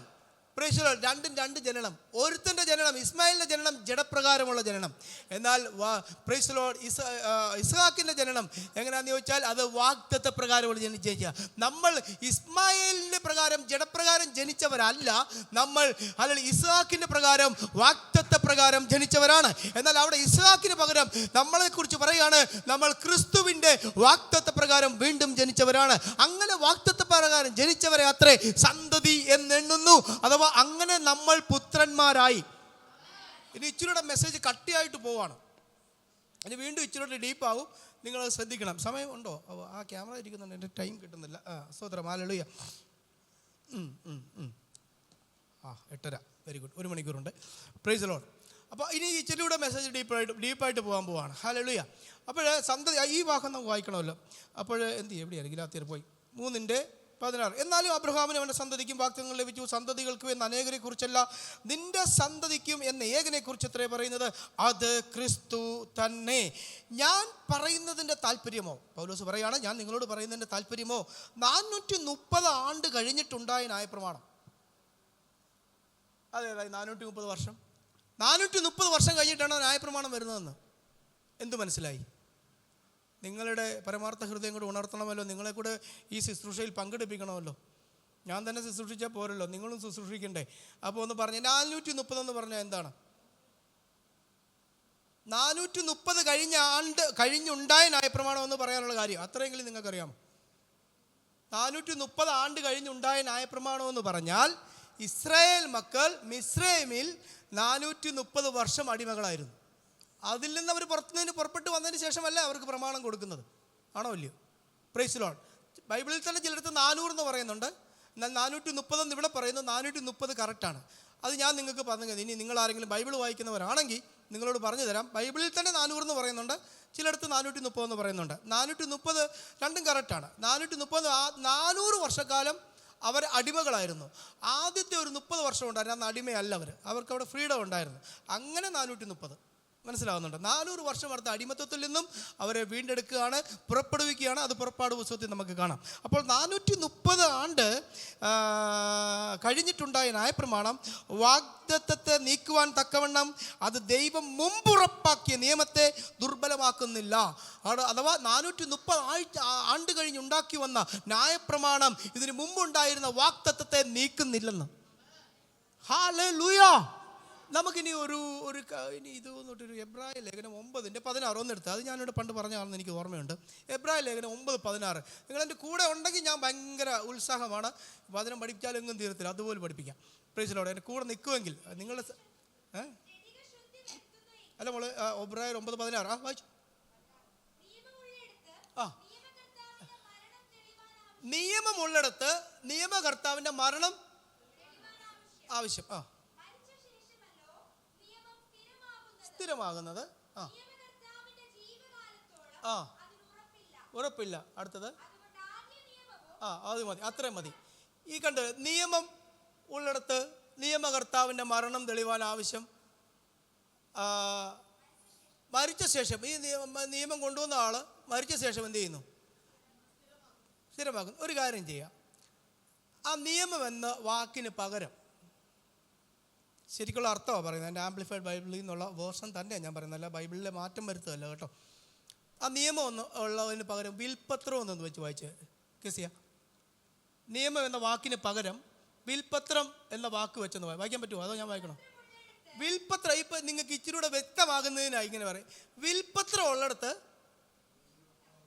വിൽപത്രം എഴുതിയ വിൽപത്ര കർത്താവിൻ്റെ മരണം ആവശ്യം. അടുത്തത്, ഈ വിൽപത്രം എഴുതിയ ആൾ മരിച്ച ശേഷമല്ലോ വിൽപത്രം ക്ലിയർ ആവുന്നുണ്ടോ? വിൽപത്രം സ്ഥിരമാകുന്നത് വിൽപത്ര എഴുതിയ ആളിന്റെ ജീവകാലത്തോളം അതിന് ഉറപ്പില്ല. അയാൾ ജീവിച്ചിരിക്കുന്നിടത്തോളം കാലം, ഈ വിൽപത്രം എഴുതി വെച്ചിരിക്കുന്ന ആൾ ജീവിച്ചിരിക്കുന്നിടത്തോളം കാലം അതിന് ഉറപ്പില്ല. കത്തുന്നുണ്ടോ? അടുത്തത്, മതി. Price the Lord. അപ്പോൾ ഇപ്പൊ പിടി കിട്ടിയോ? നിയമം എന്നുള്ള വാക്ക് മാറ്റി വിൽപത്രം. അത് ശരിക്കും ആംപ്ലിഫൈഡ് ബൈബിളിൽ വിൽപത്രം എന്നാ. Price the Lord. അഥവാ ഇതിനകത്ത് എഴുതി വെച്ചിരിക്കുന്ന നമുക്കുള്ള വിൽപത്രമാണെന്ന്. ഇതിനകത്ത് എഴുതി വെച്ചിരിക്കുന്ന മുഴുവൻ വാഗ്ദത്തങ്ങളും നമുക്കുള്ള വിൽപത്ര മാത്രമേ. Hallelujah, price the Lord. ഇത് നമുക്ക് കിട്ടണമെങ്കിൽ ഇത് എഴുതി വെച്ചവൻ മരിക്കണമായിരുന്നു. എഴുതി വെച്ചവൻ മരിച്ചു കഴിഞ്ഞാൽ പിന്നെ ഇതിന് മാറ്റമില്ല. ഇതിൽ വിശ്വസിക്കുന്ന എല്ലാവരും ഇതിനകത്ത് വരുന്നിരിക്കുന്ന മുഴുവൻ വാഗ്ദത്തങ്ങളും അവന് സ്വന്തമാ. ഹല്ലേലൂയ. നോക്കിക്കേ, വചനം എന്ത് മനോഹരമായി ചിത്രീകരിച്ചിരിക്കുന്നു. ഹല്ലേലൂയ. വിൽപത്രം അഥവാ ഇതാ വിൽപത്രം, ഇതിനകത്ത് എഴുതിയിരിക്കുന്ന വാഗ്ദത്തം. ഇതിനകത്ത് എഴുതി വെച്ച് കഴിഞ്ഞാൽ വിൽപത്രം അയാൾ ജീവിച്ചിരിക്കുന്നിടത്തോളം തിരുത്താം. അങ്ങനെയല്ലേ നമ്മുടെ നാട്ടിലെ നിയമം? അങ്ങനെയല്ലേ? നമ്മുടെ അപ്പനോ വല്യപ്പനോ നമുക്ക് വിൽപത്രം എഴുതി വെച്ചാൽ അദ്ദേഹം ജീവിച്ചിരിക്കുന്നിടത്തോളം കാലം അടുത്ത മോനെ എഴുതി വെക്കാം. Price the Lord. എന്നാൽ ഇദ്ദേഹം മരിച്ചു കഴിയുമ്പോൾ വിൽപത്രം നിലവിൽ വന്നു. അങ്ങനെ ക്രിസ്തു ക്രൂശിൽ മരിക്കേണ്ടത് ആവശ്യമായിരുന്നു. ക്രിസ്തു ക്രൂശിൽ മരിച്ച് ഈ വിൽപത്രം നമുക്ക് സ്ഥിരമാക്കി തന്നു. അങ്ങനെയാ നമ്മൾ വായിച്ചത്. ദൈവത്തിന്റെ വാഗ്ദത്തങ്ങൾ എത്രയുണ്ടെങ്കിലും ക്രിസ്തു യേശുവിൽ അത് എന്നത്രേ. അതിനാൽ ഞങ്ങളാൽ ദൈവത്തിന് മഹത്വം ഉണ്ടാകുമാറ് ആമേൻ എന്നും തന്നെ. സ്തോത്രം. ഹല്ലേലൂയ. ഇപ്പൊ പിടി കിട്ടിയോ? നിങ്ങൾ രാത്രി 3:15 നമ്മൾ വായിച്ചതിന്റെ ഭാഗത്ത് നിന്ന് വീണ്ടും താഴോട്ട് വരാം. Price the Lord. പുത്രത്വത്തിൽ വരെ വരണം നമുക്ക്, എങ്കിലേ എനിക്ക് പറ്റുള്ളൂ. അല്ലെങ്കിൽ മെസ്സേജ് ഇൻകംപ്ലീറ്റ് ആവും. യെസ്, അത് വായിച്ചു. ആയാലും ഉറപ്പ് വന്ന ശേഷം മരിച്ചു കഴിഞ്ഞാൽ ഈ നിയമം ഉറപ്പായി. നമുക്ക് ഈ നിയമം നമുക്ക് എങ്ങനെ ഉറപ്പിച്ചു? ക്രിസ്തുവിന്റെ മരണത്താൽ നമുക്കും എന്ത് ചെയ്തു? ഈ നിയമം ഉറപ്പിച്ചു. ഇനി ഈ നിയമത്തിന് ഒരു മാറ്റം ഉണ്ടോ? ഇല്ല. വാഗ്ദത്തത്തിന് പുതിയ നിയമം വന്നപ്പോൾ വാഗ്ദത്തം മാറിയോ? ന്യായപ്രമാണം വന്ന പഴയ നിയമം വന്ന വാഗ്ദത്തം മാറിയോ? ഇല്ല. കാരണം നിയമം മാറി വന്നാലും വാഗ്ദത്തം മാറത്തില്ല. അഥവാ നിന്നെ ഞാൻ ഇന്നതാക്കുമെന്ന് നിന്നോട് പറഞ്ഞിട്ടുണ്ടെങ്കിൽ അത് ആക്കുക തന്നെ ചെയ്യും. നീ യേശു ക്രിസ്തുവിൽ വിശ്വസിക്കുന്നിടത്തോളം കാലം. ഹല്ലേലൂയ. നാം യേശു ക്രിസ്തുവിൽ വിശ്വസിക്കുന്നിടത്തോളം കാലം നിന്നെ ഇന്നതാക്കുമെന്ന് വാഗ്ദത്തത്തോടു കൂടി നമ്മളോട് പ്രോമിസ് ചെയ്തിട്ടുണ്ടെങ്കിൽ അത് അങ്ങനെ തന്നെ സംഭവിക്കുക തന്നെ ചെയ്യും. അതിന് മാറ്റമില്ല. ഹല്ലേലൂയ. എന്നുമ്പേ പറഞ്ഞല്ലോ, ഇത് ഈ അനുഗ്രഹം, ഈ വാഗ്ദത്തം ആർക്കേ ഉള്ളൂ? യഹൂദനേ ഉള്ളൂ. ആരോട് പറഞ്ഞിരിക്കുന്ന? യഹൂദനോട് പറഞ്ഞിരിക്കുന്ന ഈ വാഗ്ദത്തമല്ല ആർക്കേ ഉള്ളൂ? യഹൂദനേ ഉള്ളൂ. പോയി നമുക്കില്ല. ഓക്കെ, ഇത് നമുക്ക് തരാൻ വേണ്ടി ദൈവം കാണിച്ച പണി. പാവപ്പെട്ടവന് വരുന്ന കഷ്ടപ്പാട് നോക്കണം. നമ്മളൊക്കെ പാവം ചെയ്തിട്ട് നമ്മളെ തിരിച്ചു കൊണ്ടുവരാൻ വേണ്ടി ദൈവം ചെയ്ത പാവം. റോമാലേഖനം 11-ാം അധ്യായം. റോമാലേഖനത്തിൽ പോയി കഴിഞ്ഞാൽ വിഷയം കട്ടിയാവും. കുഴപ്പമില്ല, ഞാൻ ലൈറ്റാക്കി പറയാം. റോമാലേഖനം 11-ാം അധ്യായം. ഒരു 17-ാം വാക്യം വായിച്ച്. ഇതൊക്കെ ഇപ്പോൾ ഓർത്ത് വരുന്നതാണ്. ഞാൻ ഇപ്പോൾ ഓർക്കുന്ന പറയാം. ചില വാക്യം അങ്ങോട്ടും ഇങ്ങോട്ടും മാറാം കേട്ടോ. യെസ് കറക്റ്റ് വായിച്ചു. കൊമ്പുകളിൽ ചിലത് എന്ത് ചെയ്തു? ഓടിച്ചു കളഞ്ഞു. ബഡ്ഡിങ് അറിയാം, ബഡ്ഡിങ് പരിപാടിയാണ്. കൊമ്പുകളിൽ ചിലത് ഒടിച്ചു കളഞ്ഞിട്ട് നമ്മളെ കുറിച്ച് എന്താ നല്ല പേരാ. നമ്മളെ കുറിച്ച് ദൈവത്തിന് നല്ല അഭിപ്രായം നമ്മളെക്കുറിച്ച്. നമ്മളെക്കുറിച്ച്, നമ്മുടെ പഴയ മനുഷ്യനെ കുറിച്ച് നല്ല അഭിപ്രായം നമ്മളെക്കുറിച്ച്. കാട്ടൊലിവിൻ്റെ പ്രത്യേകത എന്താ? ഇനി ഒലിവ് എന്താന്ന് പറഞ്ഞു കൊടുക്കണം, ഇനി കാട് എന്താന്ന് വരെ പറഞ്ഞു പറഞ്ഞായിരിക്കും. കാട്ടൊലിവിൻ്റെ പ്രത്യേകത ബലം കായ്ക്കൂല. ആണ്ട്ര കണ്ണ് ഒലി വരുന്നു. കാട്ടൊലിവിൻ്റെ പ്രത്യേകത എന്താ? ബലമില്ല, ബലം കായ്ക്കൂല. ആണ്ടേ അതറിയത്തില്ലേ? ഈ കാട്ട് ബ്രാൻഡാണേ നമ്മൾ പഴയ. ഇപ്പം മനസ്സിലായോ? നമ്മളൊരു പഴയ കാട്ട് ബ്രാൻഡായിരുന്നു. ഇച്ചിരൂടെ പറഞ്ഞാൽ ദൈവത്തിന് വേണ്ടി ബലം കായ്ക്കാത്ത ഐറ്റങ്ങളായിരുന്നെന്ന്. കാട്ടൊലിവായിരുന്നു എന്ന് വെച്ചാൽ ഫലമില്ലാത്തവരായിരുന്നു. കാട്ടൊലിവായിരുന്ന നിന്നെ എന്തോന്നൊരു വിളി കേട്ടോ വേണേ. കാട്ടൊലിവ് ആണെന്നല്ല, ആയിരുന്ന നിന്നെ അവയുടെ ഇടയിൽ. അപ്പം മരം അവിടെ ഏതാ? ഒലിവ്.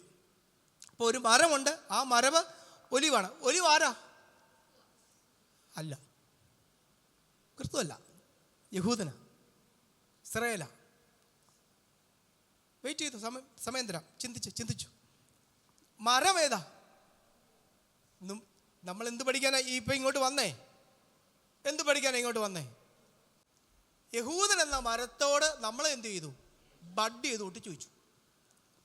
റോമാലേഖനം എന്ത് ചെയ്തു? നമ്മുടെ ആള് പോയോ? അവിടെ ഉണ്ടോ? റോമലേഖനം 11:17 കൊമ്പുകളിൽ ചിലത് ഒടിച്ചു കളഞ്ഞിട്ട് കാട്ടൊലിവായി. നമ്മൾ എന്തായിരുന്നു? കാട്ടൊലിവ്. ബലമില്ലാത്ത, കാട്ടൊലിവ് ബലം കായ്ക്കുന്ന ഐറ്റമല്ല. കാട്ടൊലിവായിരുന്ന നിന്നെ ഈ ഒലിവിൻ്റെ ഇടയിൽ എന്ത് ചെയ്തു? നമ്മൾ എന്ത് ചെയ്തു? കൃത്യമായി പറഞ്ഞാൽ ബഡ് ചെയ്തു, ഒട്ടിച്ചു വെച്ച്.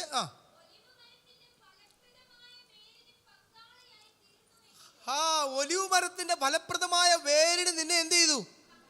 അപ്പൊ ആ ഒലിവ് ക്രിസ്തു അല്ല, ഒലിവ് പിന്നെ യഹൂദനാണ്. ആ ഒലിവിന്റെ മരത്തിന്റെ വൃക്ഷത്തിന്റെ ഇടയ്ക്ക് കൊമ്പുകളിൽ എന്ത് ചെയ്തു? നമ്മൾ എന്ത് ചെയ്തു? ഒട്ടിച്ചു വെച്ചു. ഒട്ടിച്ചു വെച്ചെങ്കിൽ ആ യഹൂദന് കൊടുക്കുന്ന എല്ലാ അനുഗ്രഹങ്ങളും ഈ ഒട്ടിച്ചു വെച്ചതിലൂടെ ആർക്കും കിട്ടി? ഇപ്പൊ പിടി കിട്ടിയോ? അപ്പൊ ഈ വാഗ്ദത്തം ആർക്കേ ഉള്ളൂ? യഹൂദനേ ഉള്ളൂ. അതിന് നമ്മളെ എന്ത് ചെയ്തു? യഹൂദന്റെ ഇടയിൽ ഒട്ടിച്ചു ചേർത്ത് വെച്ചു. അപ്പൊ അതുവഴി ബഡ് ചെയ്ത് കയറ്റി വെച്ചു. അത് നമ്മളോ കാട്ടൊലിവ്, കാട്ട് ഐറ്റമായിരുന്നു, കാട്ട് ബ്രാൻഡായിരുന്നു. നമ്മൾ ഇങ്ങോട്ട് വരുമെന്ന് പറഞ്ഞാൽ അങ്ങോട്ട് പോകും. വിഗ്രഹത്തെ ആരാധിച്ച് കള്ളും കുടിച്ച് തോന്നിവാസവും നടന്ന് ദൈവത്തെ ആരുടെ വീര പോരിന് പാടാന്ന് പറഞ്ഞ് ദൈവത്തെ വെല്ലും വിളിച്ച് നടക്കുന്ന, ദൈവത്തിന് വേണ്ടി ഒരു സ്തോത്രം പോലും കൊടുക്കാത്തവരായിരുന്നു. ദൈവത്തെ നമ്മൾ ഒന്നും കൊടുക്കാതെ നടന്ന കാട്ട് ഐറ്റമായിരുന്നു. ആ നമ്മളെ എന്ത് ചെയ്തു? യഹൂദൻ്റെ വേരോട് കയറി ബഡ് ചെയ്ത് ഒട്ടിച്ചു വെച്ചു. Price the Lord. മരം എന്തുവാ? വേരെന്തുവാ? എല്ലാം എന്താ? യഹൂദനാ. അപ്പൊ ഈ വാഗ്ദത്തങ്ങളെല്ലാം ഈ ഒലിവിനുള്ളതാണ്. അങ്ങനെ നമ്മളെ എന്ത് ചെയ്തു? അതായത് നമ്മൾ ഈ പണ്ടൊക്കെ ഇതുവഴി ഞാൻ ക്രിക്കറ്റ് കളിച്ച് നടക്കുമ്പോൾ ഇവിടെ കണ്ടം ടെസ്റ്റ് എന്നാണ് ഞങ്ങൾ വിളിക്കുന്നത്. ഈ ഇവിടങ്ങളിലുള്ള കണ്ടത്തിലെല്ലാം പണ്ട് ചുമ്മാ 3 കുറ്റി അടിച്ച് അങ്ങ് ടൂർണമെൻ്റ് ആയിരുന്നു ഞങ്ങൾ. ഈ താഴത്തെ ഇവിടെയൊക്കെ കണ്ടത്തിലൊക്കെ ഞങ്ങൾ ഈ വലിയ ആയി കഴിഞ്ഞ് ഈ ഒരു സീസണിൽ ക്രിക്കറ്റ് കളിച്ച് ഞങ്ങൾ ഇവിടെയൊക്കെ അങ്ങ് ക്രിക്കറ്റ് കളിച്ചാണ്. ചുമ്മാ അങ്ങ് 2-3 അന്നേരം ഒരു ക്ലബ്ബൊക്കെ ഉണ്ടാക്കി അന്നേരം അങ്ങ് ടൂർണമെൻറ്റ് നടത്തുക. പ്രൈസ് മണി 5000 രൂപ, അന്നത്തെ കാലത്ത് 1000 രൂപയൊക്കെ സമ്മാനം വെച്ച് ടൂർണമെൻറ്റ് നടത്തും. ടൂർണമെൻറ്റ് നമ്മൾ 11 പേരാണ് ക്രിക്കറ്റ് കളിക്കുന്നതെങ്കിൽ ടീമിനൊരു 10-15 പേര് കാണും. 10-15 പേര് കാണും. ഇത് കഴിഞ്ഞ് ജയിച്ച് കഴിയുമ്പോൾ ഒരു ഇത്രയുള്ളൊരു ട്രോഫി, ഇത്രത്തിന് മേളിൽ പോകത്തില്ല, ഒരു ട്രോഫി കിട്ടും. ഈ ട്രോഫി നമ്മൾ തലയിലാണ് വെക്കുന്നത്. തലയിൽ വെച്ചിട്ട് കണ്ടോടാ എന്നൊക്കെ പറഞ്ഞ് നമ്മൾ ഈ തക്കേമല ഇതുവഴി ഇതിൻ്റെ മുമ്പിൽ കൂടെ ഒക്കെ നമ്മൾ നടക്കും. ജാഥയായിട്ട് 10-25 പേരുണ്ടാകും. നമ്മൾ കൂടുതലുള്ള പിള്ളേരെല്ലാം കൂടെ ഒരു കുഞ്ഞു ട്രോഫി കിട്ടിയിട്ട് ഈ കണ്ടോടാ എന്നൊക്കെ പറഞ്ഞ് ഇതുവഴി നടന്നിട്ട് ഇതിൻ്റെ ഈ കവല വഴി, ഈ തെക്കേമല കവലക്കൂടെ വഴി ഞാൻ നടന്നിട്ടുള്ള കാര്യമാണ് പറയുന്നത്. ഈ താഴത്ത് ഈ കണ്ടങ്ങളിൽ ഞങ്ങളൊക്കെ പന്ത് കളിക്കാത്ത കണ്ടങ്ങൾ ഇവിടെ ഇല്ല. പ്രൈസ് ഇവിടെ ട്രൈഫൻഡ് എന്ന് പറയും, പണ്ടൊരു കോള ഉണ്ടായിരുന്നു ഈ ഭാഗത്ത്. Praise Lord. അവിടെയൊക്കെ ഞങ്ങൾ അവിടെയുള്ള പിള്ളേർ ഇവിടെയൊക്കെ ഒത്തിരി കൂട്ടുകാരുണ്ട്, ഇവിടെ പഠിച്ചവരുണ്ട്, പന്ത് കളിച്ചവരുണ്ട്. പുലേലയും എന്ന് പറഞ്ഞാൽ സെൻറ് ജോസ് കോളേജിൻ്റെ സ്കൂളിൻ്റെ ഗ്രൗണ്ട്, അവിടെയൊക്കെ പന്ത് കളിക്കും. എന്നിട്ട് കുഞ്ഞു ട്രോഫി വെച്ചുകൊണ്ട് നടക്കും. ഈ ട്രോഫി വെച്ച് നടക്കുമ്പോൾ ഞങ്ങളുടെ ടീമിലുള്ള കോർട്ടിന് പന്ത് കളിക്കാതെ വെളിയിലിരിക്കുന്നവരുണ്ട്, ക്രിക്കറ്റ് കളിക്കാതെ വെളിയിലിരുന്നവരുണ്ട്. ഞങ്ങളുടെ ടീമിൽ അംഗമാണ് എങ്കിലും അവൻ കളിക്കുന്നില്ല, അവൻ ബെഞ്ചിലിരിക്കുന്ന ആളാണ്. പക്ഷേ ഞങ്ങൾ ആഹ്ലാദ പ്രകടനം നടത്തുമ്പോൾ ഈ ടീമിൽ കളിക്കാത്തവർ എന്തുണ്ട് മനസ്സിലായി? ചിലപ്പോൾ ഇയാളായിരിക്കും കളിക്കാത്തവനായിരിക്കും ട്രോഫി തലേ വെച്ച്, എന്നിട്ട് അവനായിരിക്കും പറയുന്നത് കണ്ടോടാ. മനസ്സിലാവുന്നുണ്ടോ എന്ന് പറഞ്ഞതുപോലെ നമ്മൾ സൈഡ് ബെഞ്ചിൽ ഇരുന്നവരാ, നമ്മൾ ഇറങ്ങി കളിച്ചില്ല. Praise Lord. എന്നാൽ നമ്മൾ ട്രോഫി വന്നപ്പോൾ നമ്മൾ കണ്ടോടാ ഞാൻ രക്ഷിക്കപ്പെട്ടതാ, കണ്ടോടാ യേശുവിൻ്റെ രക്തം എന്നെ കേടാ, നിനക്കിത് പറയാൻ എന്ത് യോഗ്യതയുള്ളവനാക്കി മാറ്റാൻ ദൈവം ചെയ്ത പരിപാടി. കാട്ടൊലിവായിരുന്ന നിന്നെ, വിഗ്രഹങ്ങളെ ആരാധിച്ച് സേവിച്ച് നടന്ന നിന്നെ, വിഗ്രഹങ്ങളെ ഉണ്ടാക്കിക്കൊണ്ട് നടന്ന നിന്നെ ദൈവം വിളിച്ച് വേർതിരിച്ച്, എവിടെ ലോകസ്ഥാപനത്തിന് മുൻപേ നിന്നെ കണ്ട്, നിൻ്റെ അമ്മയുടെ ഉദരത്തിൽ ഉരുവാകുന്നതിന് മുൻപേ നിന്നെ കണ്ട്, ദൈവത്തിന് വരുന്ന പെടാപ്പാട്. എന്നിട്ട് നിന്നെ എന്ത് ചെയ്തു? കാട്ടൊലിവായിരുന്ന നിന്നെ കൊണ്ടുവന്ന് യഹൂദനാകുന്ന ഒലിവുമരത്തിൽ കൊണ്ട് ഒട്ടിച്ച് അവസാനം യഹൂദന് കൊടുക്കുന്ന എല്ലാ വാഗ്ദത്തങ്ങൾക്കും നിന്നെ കൂടെ അവകാശിയാക്കി മാറ്റി. ഹല്ലേലൂയ. ആ 11 പേര് ക്രിക്കറ്റ് കളിച്ചപ്പോഴും ഹല്ലേലൂയ ഇവരും കൂടെ ആ കൂട്ടത്തിൽ ജയാളികളായതുപോലെ നമ്മളെയും ജയാളികളാക്കി മാറ്റി. ഹല്ലേലൂയ. നിങ്ങൾക്ക് വല്ലതും മനസ്സിലാവുന്നുണ്ടോ പിള്ളേരെ? ഒന്ന് ചോദ്യം ചോദിക്കില്ല, നിങ്ങൾ പേടിക്കണ്ട. ക്രിക്കറ്റൊക്കെ മനസ്സിലാക്കും, ട്രോഫിയൊക്കെ പിടി കിട്ടിക്കാണും. അപ്പോൾ അത്രയെങ്കിലും പിടി കിട്ടിയല്ലോ. ഹല്ലേലൂയ. Price the Lord. എവിടെ നമ്മളങ്ങോട്ട് പോയ? കാട്ടൊലിവായിരുന്ന നിന്നെ. വേരിൻ്റെ വായിച്ചു. ആരാ വായിക്കുന്നേ?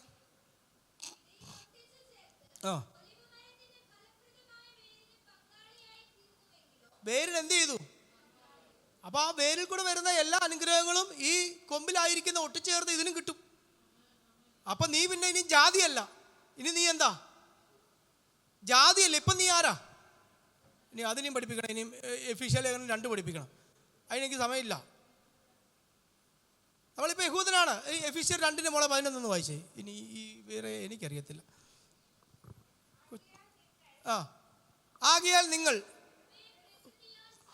ആകയാൽ മുമ്പേ നിങ്ങൾ പ്രകൃതിയാൽ എന്തായിരുന്നു? മുമ്പേ നമ്മൾ പ്രകൃതിയ ജാതിയായിരുന്നു. അപ്പൊ അതിൻ്റെ അർത്ഥം ഇപ്പോഴോ? ജാതിയല്ല. നമ്മുടെ കാര്യമാണ്, സഭയുടെ കാര്യമാണ് പറയുന്നത്. മുമ്പേ നമ്മൾ പ്രകൃതിയ ജാതികളായിരുന്നു. ഇപ്പോഴോ? അതിൻ്റെ അർത്ഥം എന്താ? ഇപ്പം നമ്മൾ ജാതികളല്ല. ഇപ്പം ഇവിടെ കിട്ടിയോ? ജാതികളല്ല. എവിടെ എന്ത് ചെയ്തു? ഒട്ടിച്ചു ചേർത്തു. അടുത്തത് വായിച്ച മോളെ.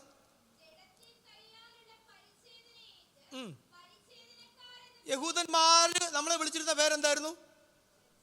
പരിച്ഛേദനക്കാർ എന്ന്. നമ്മളെ ജാതികളെ അഗ്രചർമ്മക്കാരെന്ന് അവർ വിളിച്ചിരുന്നു. അടുത്തത്, അക്കാലത്ത് നിങ്ങൾ ക്രിസ്തുവിനെ കൂടെ. അക്കാലം നമ്മുടെ പഴയ കാലം ഏതാ? കാട്ട് ബ്രാൻഡായിട്ട് നടന്ന സമയത്ത് നമ്മളെ ആരെ കൂടാതെ ഉള്ളവരായിരുന്നു? ക്രിസ്തുവിനെ കൂടാതെ ഉള്ളവരായിരുന്നു. അതിൻ്റെ അർത്ഥം ഇപ്പോഴും ക്രിസ്തു ഉണ്ട്. അടുത്തത്, ഇതൊന്ന് ഈ ഒരു വാക്കിന് വേണ്ടി എവിടം വരെ വന്നേ? ഇസ്രായേൽ പൗരതയോട്. അന്ന് രക്ഷിക്കപ്പെടുന്നതിന് മുമ്പ് നമ്മൾ ഇസ്രായേൽ പൗരതയോട് സംബന്ധമില്ലാത്തവർ എന്ന് പറഞ്ഞാൽ ഇപ്പോഴോ സംബന്ധമുണ്ട്. ഇസ്രായേൽ പൗരതയോട് സംബന്ധം ഇല്ലാത്തവരായിരുന്നു അന്ന്. എന്നാൽ യേശു ക്രിസ്തുവിൽ നമ്മൾ ആയപ്പോൾ നമ്മൾ ഇസ്രായേൽ പൗരതയോട് സംബന്ധമായി. എങ്ങനെ? ഇതാണ് റൂട്ട്. കാട്ടൊലിവായിരുന്ന നിന്നെ ഒട്ടിച്ചു ചേർത്തു. എന്ത് ചെയ്തു? ഫലപ്രദമായ വേരിന് ബലത്തിൻ്റെ എല്ലാം നിന്നെ അനുഗ്രഹമാക്കി മാറ്റി. ഹല്ലേലൂയ. അപ്പോൾ അടുത്തത് ഇസ്രായേൽ പൗരതയോട്, അഥവാ സ്വർഗത്തിൽ നിന്നൊരു തിരിച്ചറിയൽ കാർഡ് തരുവാണെങ്കിൽ നിന്റെ നാഷണാലിറ്റി ഇന്ത്യൻ എന്നല്ല, ഇസ്രായേൽ എന്നാ. സ്വർഗത്തിൽ നിന്ന് നിനക്കൊരു ആധാർ കാർഡ് തരുവാണ്, നിന്റെ നാഷണാലിറ്റി എന്താ? ഇന്ത്യ എന്നല്ല, ഇസ്രായേൽ. ഇവിടെ കിട്ടിയോ? ഇസ്രായേൽ പൗരതയോട് സംബന്ധമില്ലാത്തവർ അന്നെങ്കിൽ ഇന്ന് നമ്മൾ ഇസ്രായേൽ പൗരതയോട് സംബന്ധമുള്ളവർ. ഇനിയും ഉണ്ട് 1-2 കാര്യം. അത് വായിച്ചു. ഇതിൽ ഇതുണ്ട്. അന്ന് നമ്മൾ വാഗ്ദത്തങ്ങളുടെ നിയമങ്ങൾക്ക്, ഇന്നോ വാഗ്ദത്തങ്ങളുടെ നിയമങ്ങൾക്ക് നമ്മൾ അന്യരല്ല. വാഗ്ദത്തങ്ങളുടെ നിയമങ്ങൾക്ക് ഇന്ന് നമ്മൾ അന്യരല്ല. കാരണം നമ്മൾ ഇന്ന് ക്രിസ്തുവില. ഹല്ലേലൂയ. മതി, അത്രയും മതി. അത് വായിച്ച പിന്നെ മെസ്സേജ് നീണ്ടുപോകും. ഹല്ലേലൂയ. അപ്പോൾ നമ്മൾ എവിടെ നിന്നാണ് ചാടിയത്? റോമാലേഖനം 11-11 ചാട്ടം ചാടി ഇവിടെ വന്നു. ഇനി ഗലാത്യരിലോട്ട്. ഇനി ഞാൻ അവിടെ നിന്ന ഇനിയും സമയം. ഇത്രയും കാര്യം നിങ്ങൾക്ക് വ്യക്തമായോ? എനിക്കൊരു കാര്യം പറഞ്ഞു പോകണം, അതുകൊണ്ടാണ്. Price the Lord. അത്രയും കാര്യം മനസ്സിലായോ? അല്ലെങ്കിൽ ഇനി ഗലാത്യലേഖനം 4 ഒരു പകുതിയോളം പഠിക്കാനുണ്ട്. 3 നമ്മൾ നിൽക്കുന്നത്. ഓക്കെ. 430 ആണ്ട് കഴിഞ്ഞിട്ടുണ്ടായ ന്യായപ്രമാണം വാഗ്ദത്തങ്ങൾ നീക്കുവാൻ തക്കവണ്ണം അത് ദൈവം മുമ്പുറക്കാതെ നിയമത്തെ ദുർബലമാക്കുന്നില്ല. അവകാശം ന്യായപ്രമാണത്തെങ്കിൽ വാഗ്ദത്താലല്ല വരുന്നത്. അബ്രഹാമിനോ ദൈവം അതിനെ എന്ത് ചെയ്തു?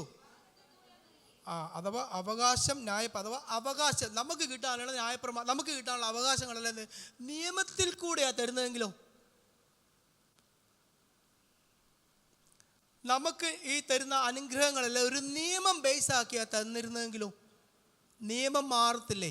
മാറിയ അനുഗ്രഹവും മാറിപ്പോത്തില്ലേ? മനസ്സിലായില്ല? മനസ്സിലായോ? നമുക്ക് ദൈവം തരുന്ന ഈ ബൈബിളിൽ പറഞ്ഞ അനുഗ്രഹങ്ങളെല്ലാം, വാഗ്ദത്തങ്ങളെല്ലാം, അതൊരു നിയമത്തിലൂടെയാണ് നമുക്ക് തന്നിരുന്നതെങ്കിലോ ആ നിയമം മാറിയ വാഗ്ദത്തം, ആ അനുഗ്രഹം അങ്ങ് മാറിപ്പോവും. എന്നാൽ അത് അബ്രഹാമിനോ, അടുത്ത വാക്യം പറയാണ്, അബ്രഹാമിനോ, എത്രാം വാക്യമാ? 18 വരെ അല്ലേ? അവകാശം ന്യായപ്രമാണത്തിലെങ്കിൽ അത് വാഗ്ദത്തത്താൽ അല്ല വരുന്നത്. അഥവാ ന്യായപ്രമാണവും വാഗ്ദത്തവും തമ്മിൽ എതിരാണ്. ഹലോ, ന്യായപ്രമാണവും വാഗ്ദത്തവും തമ്മിൽ മനസ്സിലാവുന്നുണ്ടെന്ന് ഞാൻ വിശ്വസിച്ചോട്ടെ? മനസ്സിലാവുന്നുണ്ടോ? പിടികിട്ടുന്നുണ്ടോ? മനസ്സിലാവുന്നുണ്ടോ? Very good, very good, God bless you. അപ്പോൾ ന്യായപ്രമാണവും വാഗ്ദത്തവും തമ്മിൽ എതിരാണ്. Price the Lord. ന്യായപ്രമാണത്താൽ എങ്കിൽ വാഗ്ദത്തത്താൽ അല്ല വരുന്നത്. അബ്രഹാമിനോ ദൈവം അതിനെ വാഗ്ദത്തം മൂലം നൽകി. ഹല്ലേലൂയ. അപ്പോൾ പിന്നെ ചോദിക്കും, ന്യായപ്രമാണം എന്തിനാ പിന്നെ? അന്നേരം പെട്ടെന്ന് നിങ്ങൾ വചനം ശ്രദ്ധയോടെ കേട്ടിയെങ്കിൽ, ഇത്ര നേരം പറഞ്ഞ വചനം ശ്രദ്ധയോടെ കേട്ടിയെങ്കിൽ നിങ്ങൾക്കൊരു ചോദ്യം ഇപ്പം വരും. ആ ചോദ്യമാണ്, എന്നാ പിന്നെ ന്യായപ്രമാണം എന്തിനാ? അടുത്ത വാക്യം ഉത്തരം തരുന്നുണ്ട്. എന്നാൽ 3:19, എന്നാൽ ന്യായപ്രമാണം എന്തിന്? എന്നാ പിന്നെ എന്തിനാ ന്യായപ്രമാണം തന്നെ? ന്യായപ്രമാണം എന്തിനാ? വാഗ്ദത്തം ലഭിച്ച, ഞാൻ പറഞ്ഞില്ലേ ഈ ഭാഗത്ത് സന്തതി സന്തതി സന്തതി എന്ന് റിപ്പീറ്റ് ചെയ്യുന്നു. ഉൽപ്പത്തി 12-ലും 22-ലും സന്തതി സന്തതി എന്ന് റിപ്പീറ്റ് ചെയ്യുന്നു. ഉൽപ്പത്തിയിൽ വായിക്കുമ്പോൾ നമുക്ക് 100% അത് ഉറപ്പാ. എന്നാൽ പരിശുദ്ധാത്മാവ് ഇങ്ങോട്ട് വന്ന് വെളിപ്പെടുത്തി തരുമ്പോൾ അത് ഇസഹാക്കല്ലെന്നും അത് ക്രിസ്തു ആണെന്നും പിടികിട്ടും. ആ വെളിപ്പാടാണ് നമുക്കും വേണ്ടത്. Price the Lord. ഹല്ലേലൂയ. അപ്പോൾ ന്യായപ്രമാണം എന്തിനെ? വാഗ്ദത്തം ലഭിച്ച സന്തതി വരുവോളം. എന്നുവരെ ന്യായപ്രമാണം ഉള്ളൂ? എന്നുവരെ ന്യായപ്രമാണം ഉള്ളൂ? വാഗ്ദത്തം ലഭിച്ച സന്തതി അതാരാ? മേളിൽ പറഞ്ഞു, അത് ക്രിസ്തു തന്നെ. അപ്പോൾ ഒരാളിൽ അല്ലെങ്കിൽ ന്യായപ്രമാണത്തിന് എന്നുവരെ അതിൻ്റെ ഡേറ്റ് ഉള്ളൂ? എക്സ്പയറി ഡേറ്റ് എന്നാ? ക്രിസ്തു വരുന്നത്. എന്നാൽ ന്യായപ്രമാണം എന്തിനെ? അത് ക്രിസ്തു വരുവോളം, അത് ക്രിസ്തു വരുവോളം, വാഗ്ദത്തം ലഭിച്ച സന്തതി വരുവോളം. അത് ലംഘനങ്ങൾ നിമിത്തം, അത് ലംഘനങ്ങൾ നിമിത്തം ഇടയ്ക്ക് കയറി വന്നെന്ന് എഴുതി വെച്ചേക്കുന്നു. ലംഘനങ്ങൾ നിമിത്തം കൂട്ടി ഇടയ്ക്ക് കയറി, ലംഘനങ്ങൾ നിമിത്തം എന്ന് വെച്ചാൽ പാപം നിമിത്തം ഇടയ്ക്ക് കയറി വന്നതായി ന്യായപ്രമാണം.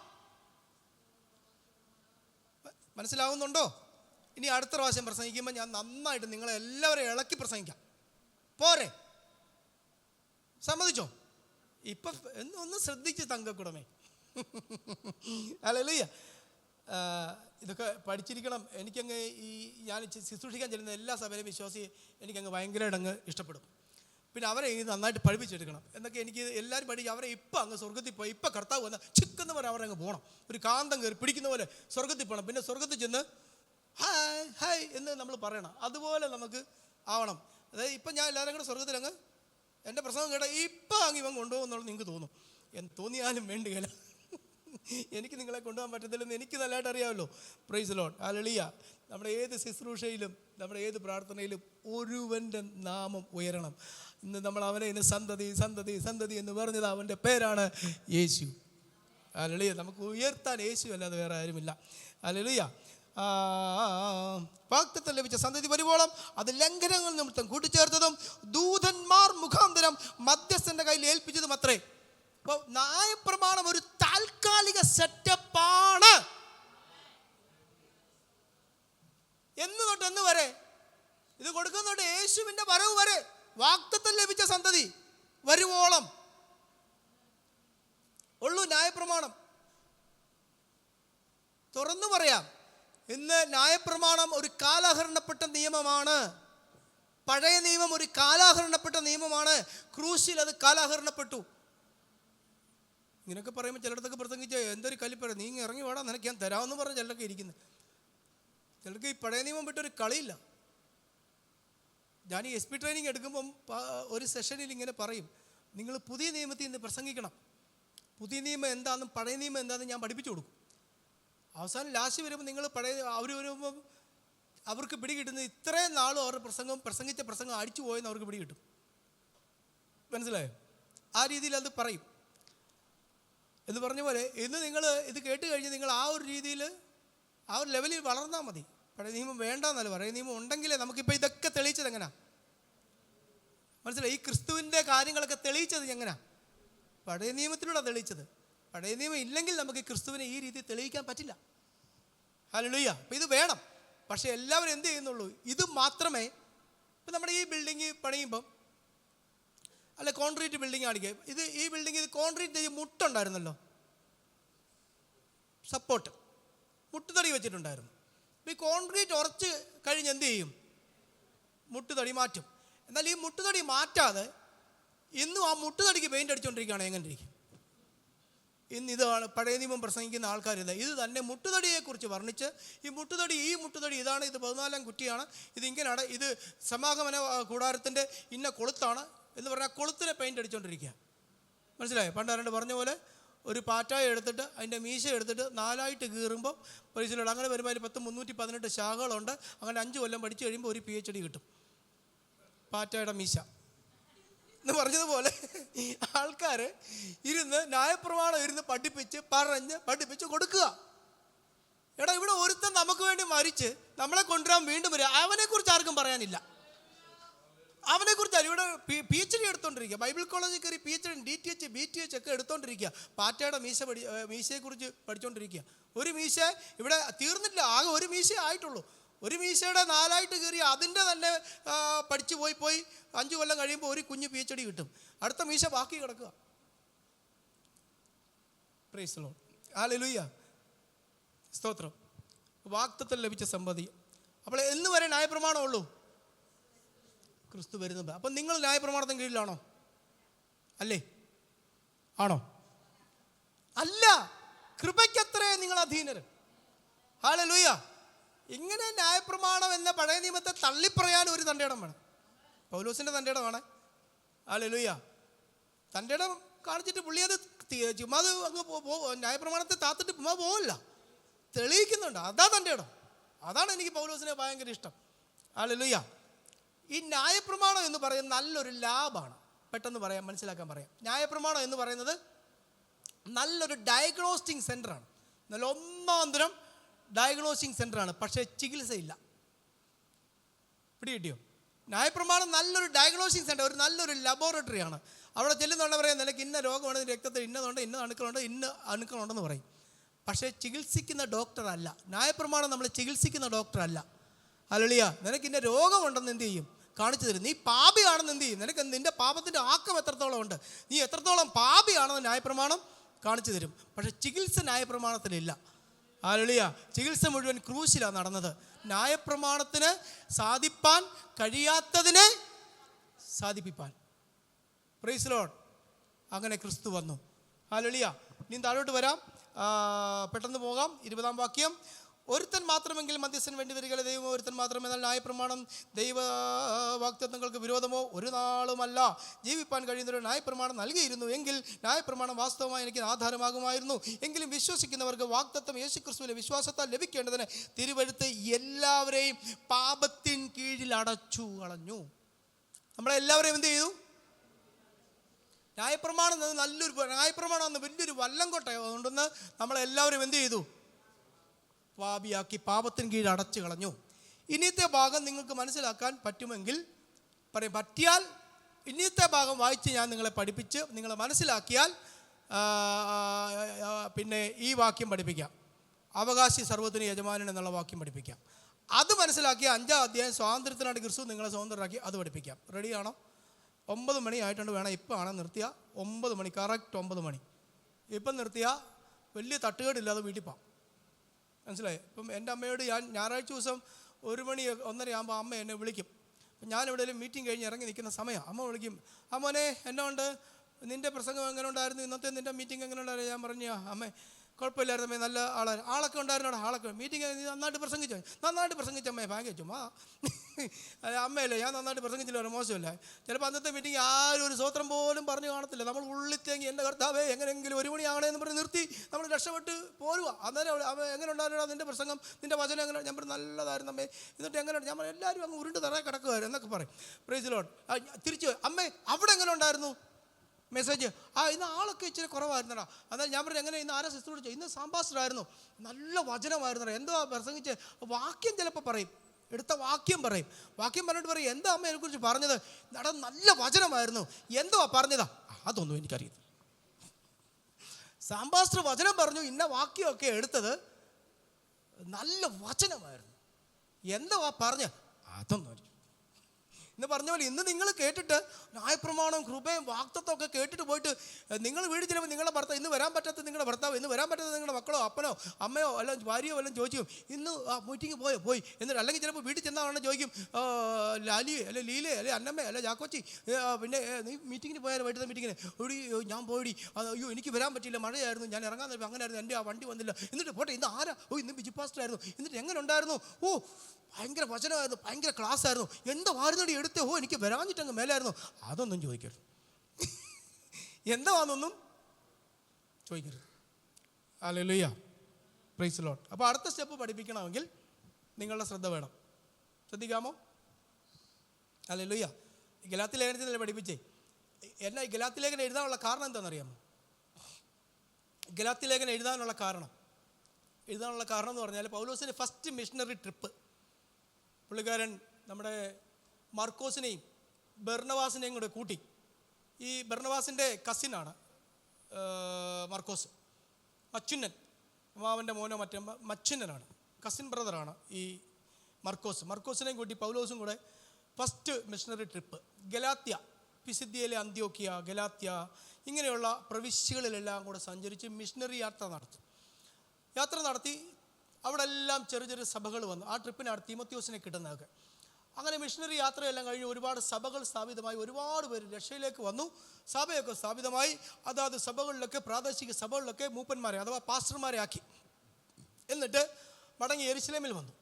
യെരുശലേമിൽ സെക്കൻഡ് മിഷണറി ട്രിപ്പ് പ്ലാൻ ചെയ്യുമ്പോൾ ഇവർ തമ്മിൽ ഉടക്കായി. ഈ ബർണവാസും പൗലോസും തമ്മിൽ ഭയങ്കര ഉടക്കായിക്കെന്ന് പറഞ്ഞാൽ ഈ ആദ്യത്തെ ട്രിപ്പിൽ നല്ല തണുപ്പൊക്കെ കാരണം മർക്കോസ് മുങ്ങി. ഈ മിഷൻ ട്രിപ്പ് കംപ്ലീറ്റ് ചെയ്തില്ല. ഇടയ്ക്ക് വെച്ച് ഇദ്ദേഹം മുങ്ങിക്കളഞ്ഞു. മർക്കോസ് മുങ്ങിപ്പോയി. അപ്പോൾ രണ്ടാമത്തെ യാത്രയിൽ മർക്കോസിനെ കൂടെ കൂടണമെന്ന് ഈ ബർണബാസ് വാശി പൗലോസ് അവനെ കൊണ്ടുവന്നില്ല. കാരണം കഴിഞ്ഞ പ്രാവശ്യം വന്നപ്പോൾ അവൻ എന്ത് ചെയ്തില്ല, ഇടയ്ക്ക് വെച്ച് അവൻ പോയി. അതുകൊണ്ട് അവനെ പറ്റത്തില്ല. ഇവർ രണ്ടൊരു ഉഗ്രവാദം ഉണ്ടായിട്ട് ഈ പുള്ളി പിണങ്ങി, ബർണബാസും പിണങ്ങി, രണ്ടുപേരായി പോയി. അവസാനം ശീലാസിനെ ഒക്കെ കൂട്ടിക്കൊണ്ട് പുള്ളിക്കാരൻ്റെ സെക്കൻഡ് ട്രിപ്പ് സ്റ്റാർട്ട് ചെയ്തു. ഈ സെക്കൻഡ് ട്രിപ്പ് സ്റ്റാർട്ട് ചെയ്യുന്നതിന് മുമ്പായിട്ട് ഫസ്റ്റ് പോയ ട്രിപ്പിൽ ഗലാത്യ സഭയിൽ ആ ആത്മാക്കളൊക്കെ മേലെ പാസ്റ്റർമാരെയൊക്കെ ആക്കി കഴിഞ്ഞപ്പോൾ കുറച്ചു കാലം കഴിഞ്ഞപ്പോൾ ഗലാത്യയിൽ നിന്ന് ഒരു ടീം പൗലോസിൻ്റെ അടുക്കൽ വന്നിട്ട് പൗലോസ് എന്നോട് പറയുക, എൻ്റെ പൗലോസ് ബ്രദറെ അല്ലേ അപ്പോസ്തല, അങ്ങ് വന്ന് അവിടെ സഭയെല്ലാം സ്ഥാപിച്ച് കഴിഞ്ഞിങ്ങി തിരിച്ചു പോകുന്നല്ലോ. അത് കഴിഞ്ഞ് ഭയങ്കര ഓളമായിരുന്നു അവിടെ. എന്നതാ മക്കളെന്ന് ചോദിച്ചപ്പോൾ പറഞ്ഞു, അവിടെ വേറെ കുറച്ച് ആൾക്കാർ അപ്പോസ്തലന്മാരെന്നൊക്കെ പറഞ്ഞ് വേറെ കുറച്ച് ആൾക്കാരൊക്കെ വന്നു. വന്നിട്ട് അവർ പറയുക, ന്യായപ്രമാണത്തിൻ്റെ പ്രവൃത്തി യേശുക്രിസ്തുവിൽ വിശ്വസിക്കുക മാത്രമല്ല, ന്യായപ്രമാണത്തിൻ്റെ പ്രവൃത്തി കൂടെ ഉണ്ടെങ്കിലേ രക്ഷ പൂർത്തീകരിക്കത്തുള്ളത് അവരൊക്കെ പറയുക. അഥവാ ന്യായപ്രമാണം കൂടെ സഭയ്ക്കകത്ത് എന്ത് ചെയ്തു? കയറ്റിക്കൊണ്ടുവന്നു. യേശുക്രിസ്തുവിൽ വിശ്വസിച്ചാൽ മാത്രം പോരാ, ന്യായപ്രമാണത്തിൻ്റെ പ്രവൃത്തി പരിച്ഛേദന പോലത്തെ ന്യായപ്രമാണത്തിൻ്റെ ആചാരങ്ങളും അനുഷ്ഠാനങ്ങളും ഒക്കെ ഉണ്ടെങ്കിൽ കൂടെ എന്ത് ചെയ്യത്തുള്ളൂ? രക്ഷ പൂർത്തീകരിക്കത്തുള്ളൂ. അവിടെ ഉള്ളവർ ബലഹീന വിശ്വാസികളാണ്. അവരുടെ ആകപ്പാടെ ഉള്ളത് പഴയ നിയമം. പുതിയ നിയമം അന്ന് എഴുതപ്പെട്ടിട്ടില്ല. Price the Lord. പൗലോസിൻ്റെ അടുക്ക വന്നു. പൗലോസിന് ആകപ്പാടെ അങ്ങ് കലിപ്പായി. കാരണം പൗലോസ് ഇന്ന് ഞാൻ നിങ്ങളെ ഇതുപോലെ കൊച്ചു പിള്ളേരെ പഠിപ്പിക്കുന്ന പോലാണ് പൗലോസ് ഗലാത്യയിൽ അവരെ ക്രിസ്തുവിനെ പഠിപ്പിച്ചത്. അതുകൊണ്ടാണ് ഞാൻ നിങ്ങളെ ക്രൂശിക്കപ്പെട്ട ക്രിസ്തുവിനെ ഞാൻ വരച്ച് കാട്ടിയെന്നാ. ഞാൻ നിങ്ങളെ ക്രൂശിക്കപ്പെട്ട ക്രിസ്തുവിനെ നിങ്ങളെ വലിയ വരച്ച് കാട്ടിയിട്ട് പിന്നെയും നിങ്ങളെ ആരെ ഇങ്ങനെ ചിത്രം ചെയ്ത് മായ്ക്കുന്നത്. അതുകൊണ്ടാണ് ഗലാത്യർ 3:1 പറയുന്നത്, ബുദ്ധിയില്ലാത്ത ഗലാത്യരെ. പൗലോസ് ഇച്ചിരി കലിപ്പില്ല. അതുകൊണ്ട് ഈ ഗലാത്യ ലേഖനം തുടങ്ങുന്ന പറഞ്ഞാൽ നിങ്ങളെക്കുറിച്ച് അങ്ങനെയുള്ള ഒന്നും പ്രശംസാ വാക്യങ്ങളൊന്നുമില്ല. പെട്ടെന്ന് അങ്ങോട്ട് പുള്ളി ആ സബ്ജക്റ്റിലോട്ട് ഡയറക്റ്റായിട്ട് കയറുമായിരുന്നു. കാരണം പുള്ളി ഉള്ളിൽ ഈ കലിപ്പ. കാരണം ഇവിടെ വിഷമം വരാതിരിക്കുമോ? പോയി നല്ല ക്രിസ്തുവിനെ നല്ല രക്ഷകനായിട്ടെല്ലാം നല്ലതായിട്ട് വരച്ച് കാട്ടി, കൃപ എന്താ ന്യായപ്രമാണം എന്താ എല്ലാം വരച്ച് കാട്ടിയിട്ട് പോകുന്ന വഴിക്ക് തൊട്ട് പറയുക, വേറെ ഒരുത്തം കയറി പറയുക അത് അങ്ങനല്ല ഇങ്ങനെയാന്ന് പറഞ്ഞാൽ അത് ഏറ്റെടുക്കുക. പൗലോസ് അങ്ങനെ വന്നിട്ട് അവരുടെ കയ്യിൽ ഒരു കത്ത് എഴുതി കൊടുത്തു വിട്ടു. ഈ വന്ന് വിവരം പറഞ്ഞവരുടെ മേലെ ഒരു കത്ത് എഴുതി കൊടുത്തു വിട്ടു. ആ കത്താണ് ഗലാത്യ ലേഖനം. ഗലാത്യർക്ക് എഴുതിയ ലേഖനം 3-ാം അധ്യായം.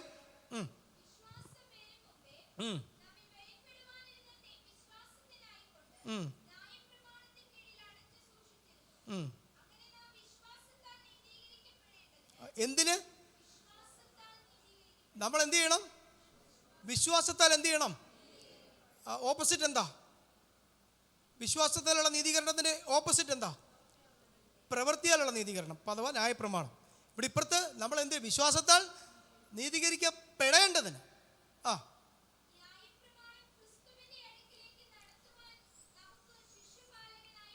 Price the Lord. ന്യായപ്രമാണം എന്തിനാ? ക്രിസ്തുവിന്റെ അടുക്കിലേക്ക് വരുവാൻ നമുക്ക് എന്ത് ചെയ്തു? ശിശുപാലകനായി ഭവിച്ചു. അടുത്തത് വിശ്വാസം വന്ന ശേഷം. എന്താ വെച്ചാൽ നമ്മൾ രക്ഷിക്കപ്പെട്ടതിന് ശേഷമോ നാം ഇനി ശിശുപാലകന്റെ കീഴിലല്ല, ക്രിസ്തുയേശുവിലെ വിശ്വാസത്താൽ നിങ്ങളെല്ലാവരും പുത്രത്വത്തിലേക്ക് വരികയാണ്. പുത്രത്വത്തിലേക്ക് വരുന്നതിന് ഫസ്റ്റ് വേർഡാണത്. ഹല്ലേലൂയ. നാം എല്ലാവരും ന്യായപ്രമാണത്തിൽ വായിച്ചോ മോളെ.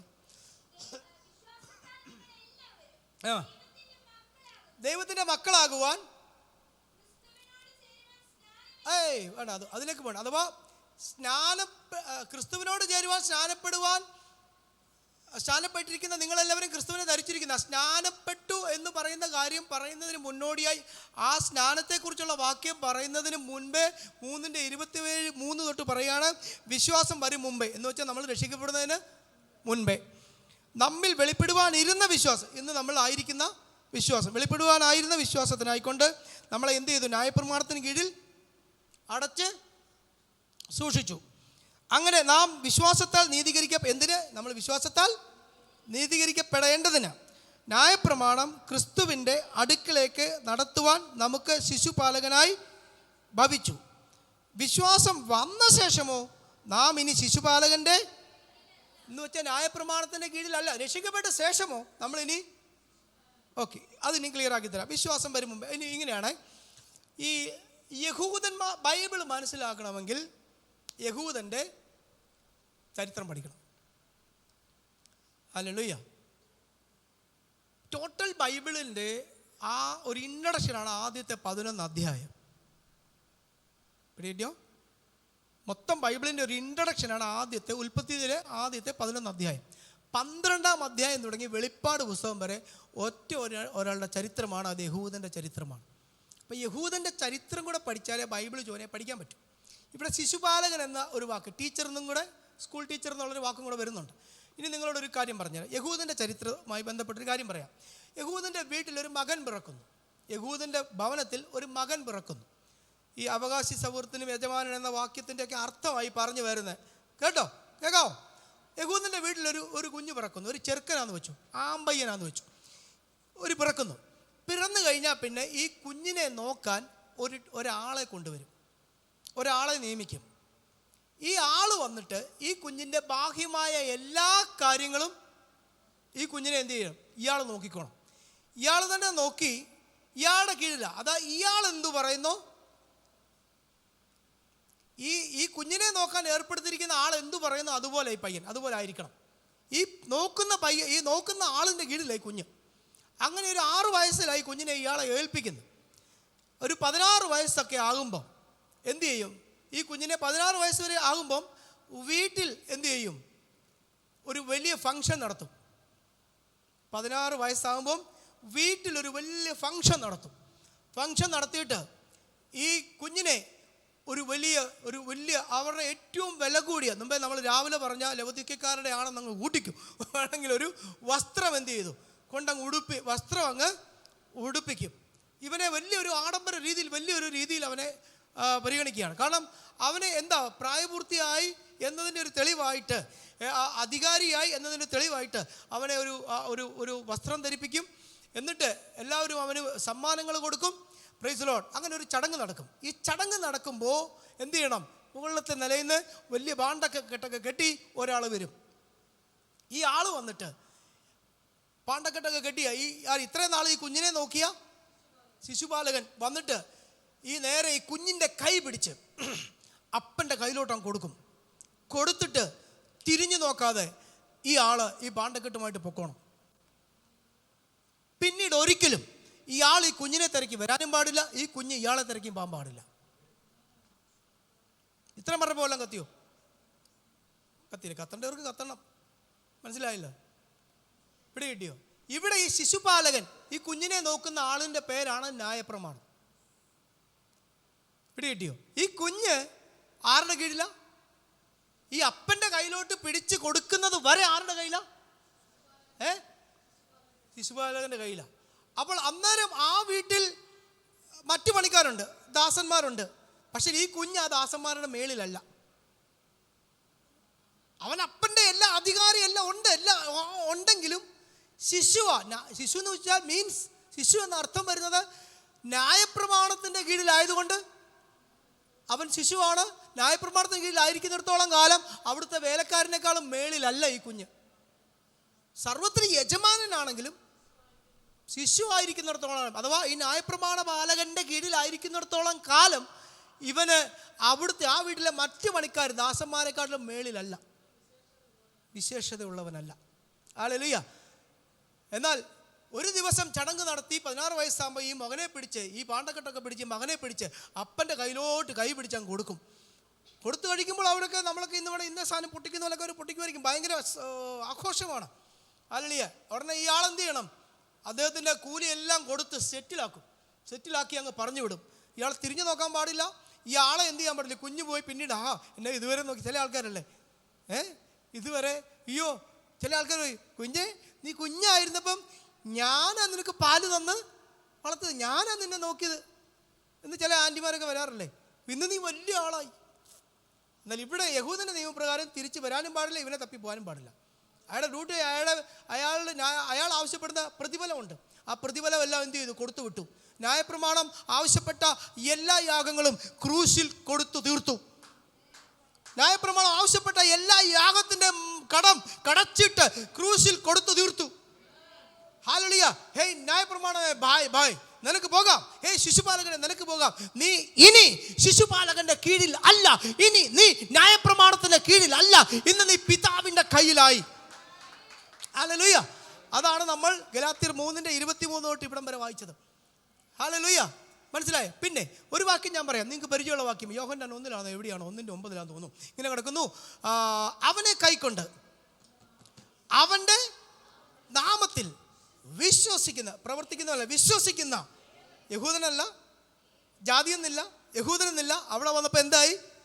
യേശു ക്രിസ്തുവിൽ വിശ്വസിക്കുന്ന യഹൂദനെന്നല്ല, ഏവനും ദൈവ മക്കളാകുവാൻ. ഇവരെങ്ങനെയാ ജനിച്ചത്? അവരെങ്ങനെയാ ജനിച്ചതെന്ന് അടുത്ത വാക്യത്തിൽ പറയുന്നത്. അവരെങ്ങനെയല്ല, യോഹന്നാൻ 1:9. അവരെങ്ങനെയാ നമ്മളൊക്കെ എങ്ങനെയാണ് ജനിച്ചത്? രക്തത്തിൽ നിന്നാണ്. എന്നല്ല, ദൈവ മക്കളാകുന്നത് നമ്മളുടെ വീണ്ടുജനനം എങ്ങനെ നടന്നത്? അവർ രക്തത്തിൽ നിന്നല്ല. മനുഷ്യന്റെ ജനനം ജഡത്തിന്റെ ഇഷ്ടത്താലല്ല, പുരുഷന്റെ ഇഷ്ടത്താലുമല്ല, ദൈവത്തിൽ നിന്നത്രേ ജനിച്ചത്. അവിടെ പറയണം, അവനെ കൈക്കൊണ്ട് അവന്റെ നാമത്തിൽ വിശ്വസിക്കുന്ന ഏവർക്കും ദൈവ മക്കളാകുവാൻ അധികാരം. എന്തിനാ അധികാരം എന്നുള്ള വാക്ക് വന്നത്? ഈ കുഞ്ഞ് ന്യായപ്രമാണ പാലകന്റെ കീഴിലായിരിക്കുന്നിടത്തോളം കാലം അവൻ അവകാശിയാ, പക്ഷെ അധികാരിയല്ല. മനസ്സിലായോ? ഈ കുഞ്ഞ് ന്യായപ്രമാണ പാലകന്റെ കയ്യിൽ ഇരിക്കുന്നിടത്തോളം കാലം അവൻ അവകാശിയാണ്, യജമാനനാണ്, പക്ഷെ അധികാരിയല്ല. Price the Lord. എന്നാൽ ഈ 16 വയസ്സുള്ളപ്പം ഇങ്ങനെയൊരു ചടങ്ങ് നടത്തി ഇവനെ പിതാവിൻ്റെ കയ്യിലോട്ട് ഏൽപ്പിച്ചു കൊടുക്കുന്ന അന്നേരം മുതൽ ഇവൻ അധികാരിയായി മാറുക, അഥവാ അധികാരിയായ പുത്രൻ. ഹല്ലേലൂയ. അധികാരിയായ പുത്രൻ. പഴയ നിയമം പുതിയ നിയമം താരതമ്യം ചെയ്യുകയാണെങ്കിൽ എബ്രായ ലേഖനം 3-ാം അധ്യായം നമ്മൾ പഠിക്കുമ്പോൾ മോശയെക്കുറിച്ച് പറയുകയാണ്. മോശ ദൈവ ഭവനത്തിലൊക്കെയും വിശ്വസ്തനായിരുന്നു. അവൻ എങ്ങനെയായിരുന്നു? അവൻ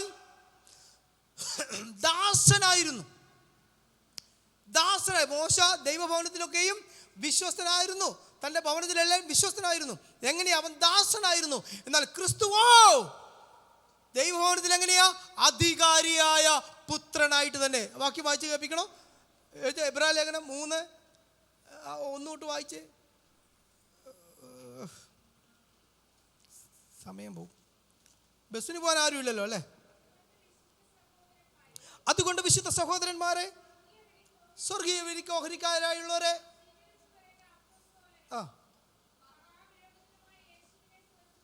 മതി, അടുത്ത വാക്യം.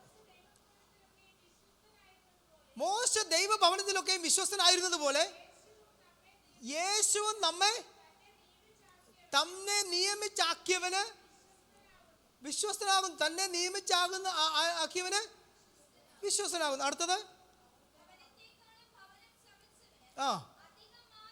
ഭവനത്തെക്കാളും ഭവനം ചമച്ചവൻ അധികം മാനമുള്ളതുപോലെ യേശുവും മോശക്കാൾ അവൻ. അതായത് ആ വാക്യം ഒന്നുകൂടെ വേണം. സെക്കൻഡ് പാർട്ട് വാക്യം ഒന്നുകൂടെ വേണം. അല്ല, അതിൻ്റെ മേളത്തെ വാക്യം എനിക്കൊന്ന് വേണം.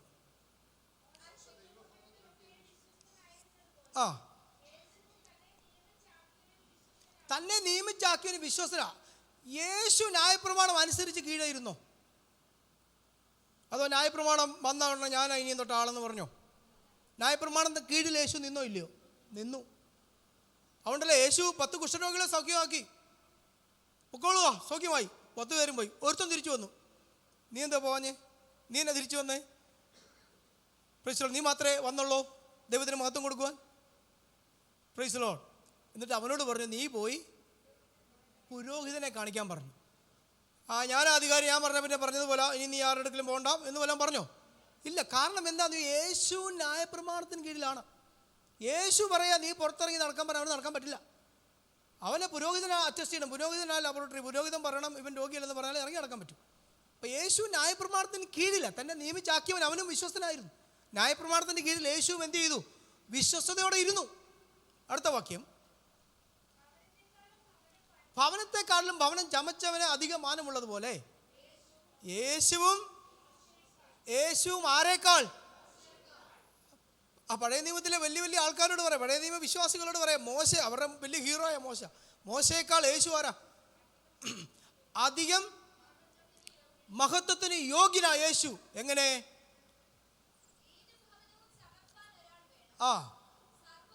സർവം ചമച്ചവൻ ദൈവം തന്നെ.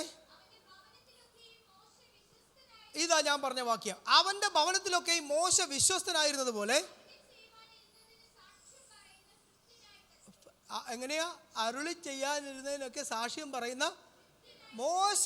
പഴയ നിയമത്തിൽ ദൈവഭവനത്തിൽ എങ്ങനെയാ? മോശ ദൈവഭവനത്തിൽ ഭൃത്യനായിരുന്നെന്ന്. മോശ ആരാ? ദൈവഭവനത്തിൽ ഭൃത്യൻ, ദാസൻ, സ്ലൈവർ. യേശു അടുത്തത് ക്രിസ്തുവോ. എബ്രായ ലേഖനം താരതമ്യം പറഞ്ഞു. അതുകൊണ്ട് എങ്ങനെ വരും? ക്രിസ്തുവോ ആരായിട്ടാ? അവന്റെ ഭവനത്തില് ഉണ്ടോ? അധികാരിയായ പുത്രനായിട്ട് തന്നെ. അഥവാ ആ പുത്രത്വമാണ് നമുക്കും കിട്ടിയിരിക്കുന്നത്. എങ്ങനെ? അധികാരത്തോടു കൂടിയ പുത്രത്വം. ഒരു യഹൂദ ഭവനത്തിൽ ഇതുപോലൊരു പയ്യനെ 16 വയസ്സാകുമ്പോൾ പിടിച്ച് പിതാവിൻ്റെ കയ്യിൽ ന്യായപ്രമാണം പിടിച്ചു കൊടുക്കുമ്പോൾ തൊട്ട് ആ പയ്യൻ അധികാരിയായ പുത്രത്തിനാണ്. നമ്മളും എന്ന് രക്ഷിക്കപ്പെട്ടുവോ, എന്ന് യേശുവിനെ രക്ഷിതാവും കർത്താവുമായി സ്വീകരിച്ചുവോ, അന്ന് മുതൽ നമ്മളും അധികാരിയായ പുത്രനായിട്ടാണ്. അപ്പം നിനക്ക് അധികാരമുണ്ടെങ്കിൽ നിനക്ക് കൽപ്പിക്കാം. ഞാൻ ചോദിക്കട്ടെ, നമ്മുടെ വീട്ടിലോട്ട് ഒരാൾ കയറി വരിക, നമ്മുടെ മകൻ ആ വീടിൻ്റെ ഇങ്ങനെ നിന്നിട്ട് ഇങ്ങോട്ട് കയറാൻ പറ്റത്തില്ലെന്ന് പറഞ്ഞാൽ വല്ലതും ചെയ്യാൻ പറ്റുമോ? കയറാൻ പറ്റില്ല. അതാ അധികാരം, പുത്രത്വം. ഇന്ന് എൻ്റെ വിശ്വാസികളെ, എൻ്റെ സഹോദരങ്ങളെ, ഇതൊന്ന് പഠിച്ചാൽ മതി, നിങ്ങളുടെ ക്രിസ്തീയ ജീവിതം ജയകരമാകും. എൻ്റെ അധികാരം എന്താ, ക്രിസ്തുവിൽ ഞാൻ ആരാണ് എന്ന് ഞാനൊന്ന് പഠിച്ചു കഴിഞ്ഞാൽ പിന്നെ എൻ്റെ അധികാരം എനിക്ക് ബോധ്യമായാൽ തന്നെ അത് തന്നെ മതി ക്രിസ്തീയ ജീവിതം നിങ്ങൾക്ക് ജയകരമാക്കാൻ. ഹല്ലേലൂയ. അധികാരിയായ പുത്രൻ. അതുകൊണ്ടാണ് പറഞ്ഞത്, ഞാൻ പിന്നെയും നിങ്ങൾ ഭയപ്പെടേണ്ടതിന്. ഭയം, ദൈവ ഭയം ഒഴികെയുള്ള എല്ലാ ഭയവും പിശാചിൽ നിന്നുള്ളതാണ്. ഭയപ്പെടുത്തിയിരിക്കുക. അപ്പൊ പഴയ നിയമത്തിലുള്ളവർ മക്കളാ. പലരും പ്രസംഗിക്കുന്നത് പഴയ നിയമത്തിലെ ദാസന്മാരും നമ്മൾ പുത്രന്മാരും അല്ല. പഴയ നിയമത്തിലുള്ളവരും പുത്രന്മാർ തന്നെയാണ്. പക്ഷെ അവർക്ക് അറിയത്തില്ല, പുത്രൻ്റെ പദവി അറിയത്തില്ല. അഥവാ ഫ്രിഡ്ജ് തുറന്നിട്ട് നല്ല കാശ്മീർ ആപ്പിളൊക്കെ ഇങ്ങനെ ഇരിക്കുക, നല്ല വില കൂടിയ മുന്തിരിയൊക്കെ ഇരിക്കുകയാണ്. പക്ഷെ ഫ്രിഡ്ജ് തുറന്നിട്ട് അത്, അപ്പാ എനിക്ക് ഒരു ആപ്പിൾ തരാവോ പ്ലീസ് അപ്പാ എന്ന് പറയുന്ന പോലെ. പുതിയ നിയമത്തിലെ ആൾ അങ്ങോട്ട് ചെന്നിട്ട് ഫ്രിഡ്ജ് അങ്ങോട്ട് തുറന്നിട്ട് വലിച്ചിളക്കി ഇഷ്ടപ്പെട്ട കുറേ കഷത്തിലും വെച്ച് പോക്കറ്റിൽ ഇട്ട് കുറേ ആപ്പിൾ എടുത്തോണ്ട് പോയി അതുവഴി തിന്നുകൊണ്ട് കിടക്കുന്നത്. അതാ പുത്രൻ. കാരണം അവൻ അറിയാം ഈ ആപ്പിൾ വെച്ചിരിക്കുന്നത് എനിക്കാണ്. കാരണം പുത്രൻ താൻ ആരാണെന്ന്, തൻ്റെ ഭവനത്തിൽ താൻ ആരാണെന്ന് തനിക്കറിയാം. ആ ഫ്രിഡ്ജ് തുറന്ന് അവൻ കൂളായിട്ട് ആപ്പിൾ എടുത്തോണ്ട്, കാരണം അവനറിയാം എൻ്റെ അപ്പൻ ഇത് എനിക്ക് വെച്ചിരിക്കുന്നതാണെന്ന്. പഴയ നിയമത്തിലുള്ളവർക്ക് അത് അറിയത്തില്ലായിരുന്നു. കാരണം ദാസ്യത്തിൻ്റെ ആത്മാവ് പേറിക്കൊണ്ട് നടക്കുക, ഭയത്തിൻ്റെ ആത്മാവ് പേറിക്കൊണ്ട് നടക്കുക. അതുകൊണ്ട് ആ പുത്രത്വം എന്നത്, ആ അധികാരം എന്നത് അവർക്ക് അറിയത്തില്ലായിരുന്നു. എന്നാൽ പുതിയ നിയമത്തിൽ പുത്രത്വം എന്താ? എനിക്കുള്ളത് അധികാരത്തോടു കൂടിയ പുത്രത്വമാണ്. ഞാൻ കൽപ്പിച്ചാൽ മലകൾ മാറും, ഞാൻ കൽപ്പിച്ചാൽ ഹല്ലേലൂയ ഭൂതങ്ങൾ പുറത്താകും, ഞാൻ കൽപ്പിച്ചാൽ രോഗി സൗഖ്യമാകും, ഞാൻ കൽപ്പിച്ചാൽ അത്ഭുതങ്ങൾ നടക്കും, ഞാൻ കൽപ്പിച്ചാൽ മരിച്ചവൻ ഉയർക്കും. ഹല്ലേലൂയ! ഞാൻ കൽപ്പിച്ചാൽ മലകളെ മാറ്റും, ഞാൻ കൽപ്പിച്ചാൽ ഭൂതങ്ങൾ പുറത്താകും, ഞാൻ കൽപ്പിച്ചാൽ ക്യാൻസർ സൗഖ്യമാകും. കാരണം ഞാൻ അധികാരിയായ പുത്രനത്രേ. ഈ തിരിച്ചറിവ് എല്ലാ വിശ്വാസിക്കും ഉണ്ടായാൽ നല്ലത്. ഈ ഒറ്റ പോയിന്റ് പറയാനേ ഈ 8 മണി തൊട്ട് ഞാൻ ഈ പെടാപ്പാടുപെട്ടു. ഹല്ലേലൂയ! ഒരു വിശ്വാസി തൻ്റെ അധികാരം മനസ്സിലാക്കുന്നില്ലെങ്കിൽ, തൻ്റെ പുത്രത്വത്തിൻ്റെ പദവി മനസ്സിലാക്കുന്നില്ലെങ്കിൽ, അവൻ്റെ ക്രിസ്തീയ ജീവിതം കൊണ്ട് അവൻ ഒരു ഗുണവും ഇല്ല. അവനെന്നും ദാസ്യത്തിൻ്റെ കീഴിൽ. എപ്പോഴും ചില ആൾക്കാർക്ക് അങ്ങനെയാണല്ലോ. അപ്പോൾ ആ പയ്യന് പറയുക, എനിക്ക് എന്നെ ആ അങ്കിള് എന്നെ ഇന്നലെ വരെ നോക്കി, അങ്കിൾ എന്നെ നോക്കുന്നത് എനിക്കിഷ്ടം. അങ്കിളിൻ്റെ പുറകെ നടക്കുക, അങ്കിളിനെ പിടിച്ച് കൂടെ ഇരുത്താൻ നടക്കുക. നിയമം അനുവദിക്കുന്നില്ല. ന്യായപ്രമാണത്തിൻ്റെ കീഴിൽ ന്യായപ്രമാണത്തിന് പ്രവൃത്തി ചെയ്തുകൊണ്ട് ഇരിക്കാനല്ല നിന്നെ ഹല്ലേലൂയ വെച്ചിരിക്കുന്നത്. പണ്ട് എൻ്റെ അനിയന് കല്യാണം ആലോചിച്ചുകൊണ്ടിരുന്നപ്പോൾ നെറ്റിലിങ്ങനെ നോക്കി, M4 മാരിലൊക്കെ നോക്കിക്കഴിഞ്ഞപ്പം ബോൺ അഗെയിൻ ഇതിലാണ് നമ്മൾ നോക്കുന്നത്. നോക്കിക്കഴിഞ്ഞപ്പോഴത്തേന് ഒരെണ്ണം എനിക്ക് ഇഷ്ടപ്പെട്ടു. നോക്കിക്കഴിഞ്ഞപ്പോൾ പറയാണ്, എഴുതിയിരിക്കുകയാണ് നക്ഷത്രം കാർത്തിക ഉണ്ടല്ലോ അല്ലേ.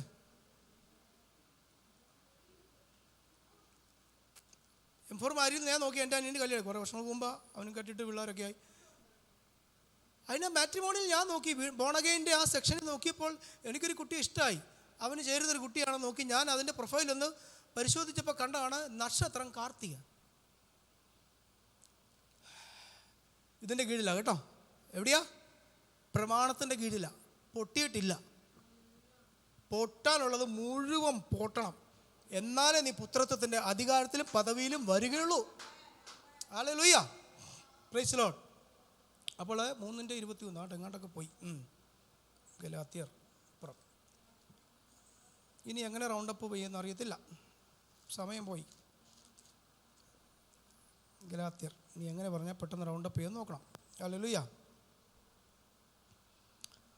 അവിടെ ഈ പുത്രന്, ഈ ശിശുപാലകൻ കൈ കൊണ്ട് ഏൽപ്പിക്കുമ്പം പുത്രന് വലിയൊരു ഇത് കൊടുക്കും, നല്ലൊരു ഉടുപ്പിടിക്കും. മുടിയും പുത്രന് മടങ്ങി വന്നപ്പോൾ അവൻ്റെ ഒരു ഉടുപ്പ് കൊടുത്ത പോലെ ഇവൻ എന്ത് ചെയ്യും?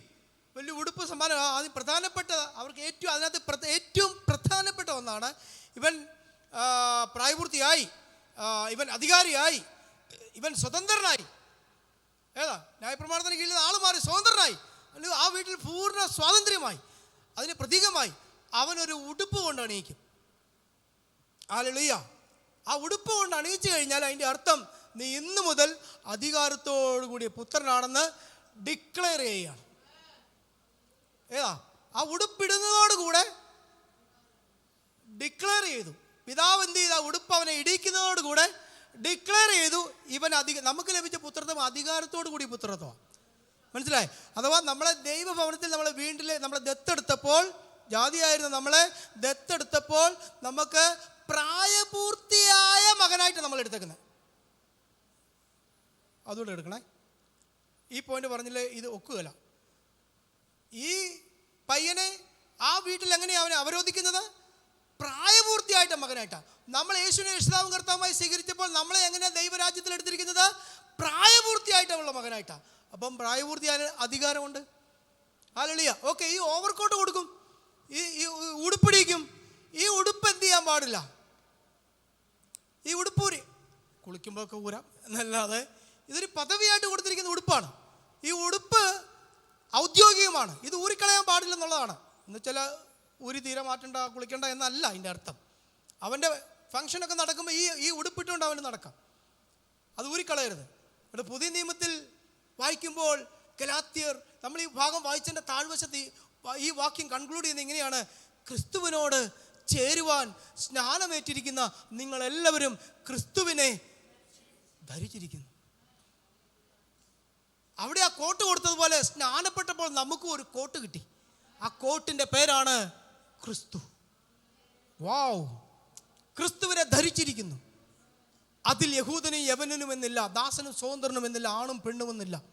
നിങ്ങളെല്ലാവരും ഈ കോട്ട് ധരിച്ചവർക്കെല്ലാം മക്കൾ എന്ന അധികാരം. ക്രിസ്തു എന്ന കോട്ട് ധരിച്ചവർക്കെല്ലാം മക്കൾ എന്ന അധികാരം. പിന്നീട് ക്രിസ്തു എന്ന കോട്ട് ഉരിഞ്ഞു കളയാൻ പറ്റത്തില്ല. ഹല്ലേലൂയ! ഈ ക്രിസ്തു എന്ന ഓവർകോട്ട് ഉരിഞ്ഞു കളയാൻ പറ്റത്തില്ല. ഓക്കെ, നിന്നെ കോഴഞ്ചേരിയിലെ അല്ലെ ആറന്മുളയിലെ SI ആയിട്ട് തിരഞ്ഞെടുത്താൽ അപ്പോയിൻമെന്റ് ലെറ്റർ കയ്യിൽ കിട്ടി കഴിഞ്ഞിട്ട് നേരെ കോഴഞ്ചേരി കവല ചെന്നിട്ട് വണ്ടിക്ക് കൈ കാണിച്ചാൽ നിർത്തത്തില്ല.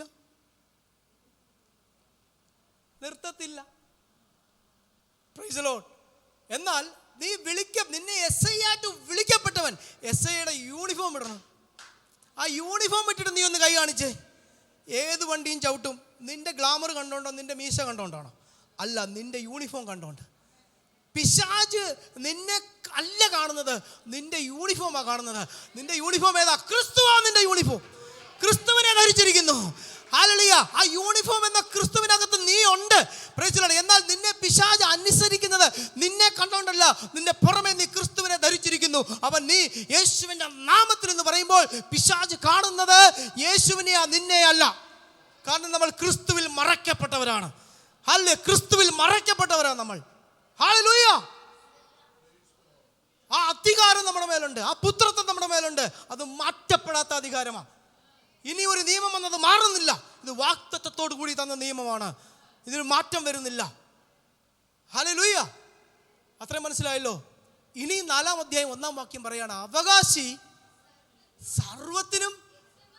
ആ കുഞ്ഞായി അവൻ പിറന്ന അന്ന് തൊട്ട് അവൻ അവകാശി അല്ലേ? പക്ഷെ അവൻ ശിശു ആയിരിക്കുന്നിടത്തോളം കാലം അവൻ ആ വീട്ടിലെ ദാസനെക്കാൾ ഒട്ടും. എന്നാ ഇവൻ ഈ ഓർഡറിൽ വരുന്നത്? മുമ്പേ പറഞ്ഞു, ആ ഫംഗ്ഷൻ നടത്തി പിതാവിൻ്റെ കയ്യിലോട്ട് എടുത്ത് കൊടുക്കുമ്പോൾ ന്യായപ്രമാണം എടുത്ത് അപ്പൻ്റെ കയ്യിലോട്ട് കൊടുക്കും. ന്യായപ്രമാണം നേരെ കുറുവയുടെ കയ്യിലോട്ട് കൊടുക്കുന്നു. ഈ ന്യായപ്രമാണം വിട്ടുപോകുന്നു. പിന്നെ നീ ന്യായപ്രമാണത്തിന് കീഴിലല്ല. ഹല്ലേലൂയ! അവകാശി സർവ്വത്തിനും യജമാനെങ്കിലും ശിശു ആയിരിക്കുന്നിടത്തോളം കാലം ദാസനേക്കാൾ ഒട്ടും വിശേഷതയുള്ളവനല്ല. അടുത്തത്, പിതാവ് നിശ്ചയിച്ച ഈ ന്യായപ്രമാണ പാലകൻ ഈ കുഞ്ഞിനെ എന്തുകൊണ്ട് പിതാവിൻ്റെ കയ്യിൽ കൊടുക്കണം? അതിനൊരു അവധിയുണ്ട്. നമ്മൾ എന്ന് ന്യായപ്രമാണം വിട്ട് എന്ന് നമ്മൾ രക്ഷിക്കപ്പെടണമെന്ന് ചില ആൾക്കാർ, കർത്താവേ ഇതറിഞ്ഞാൽ ഇച്ചിരൂടെ നേരത്തെ കർത്താവിന് അറിയേണ്ടതായിരുന്നു. അറിയാനൊന്നും പോകുന്നില്ല. എവിടെ? ഞങ്ങളൊക്കെ പുറകെ നടന്നാൽ നിങ്ങളൊക്കെ ഞങ്ങളെ ഓടിച്ചു വിട്ട്. അല്ലെങ്കിൽ സമയമാകുമ്പോളെ, പിതാവ് നിശ്ചയിച്ച അവധി ആകുമ്പോളേ നിങ്ങൾ എന്ത് ചെയ്യത്തുള്ളൂ? അതുവരെ നമ്മൾ ആർക്കാ? രക്ഷകന്മാർക്കും ഗ്രഹവിചാരകന്മാർക്കും കീഴ്പ്പെട്ടിരുന്നേ പറ്റൂ. എന്നാൽ ഈ പുത്ര ആവശ്യം എന്നിട്ട് ശിശുക്കളായിരുന്നത് പറഞ്ഞ ന്യായപ്രമാണത്തിൽ ആയിരുന്നപ്പോൾ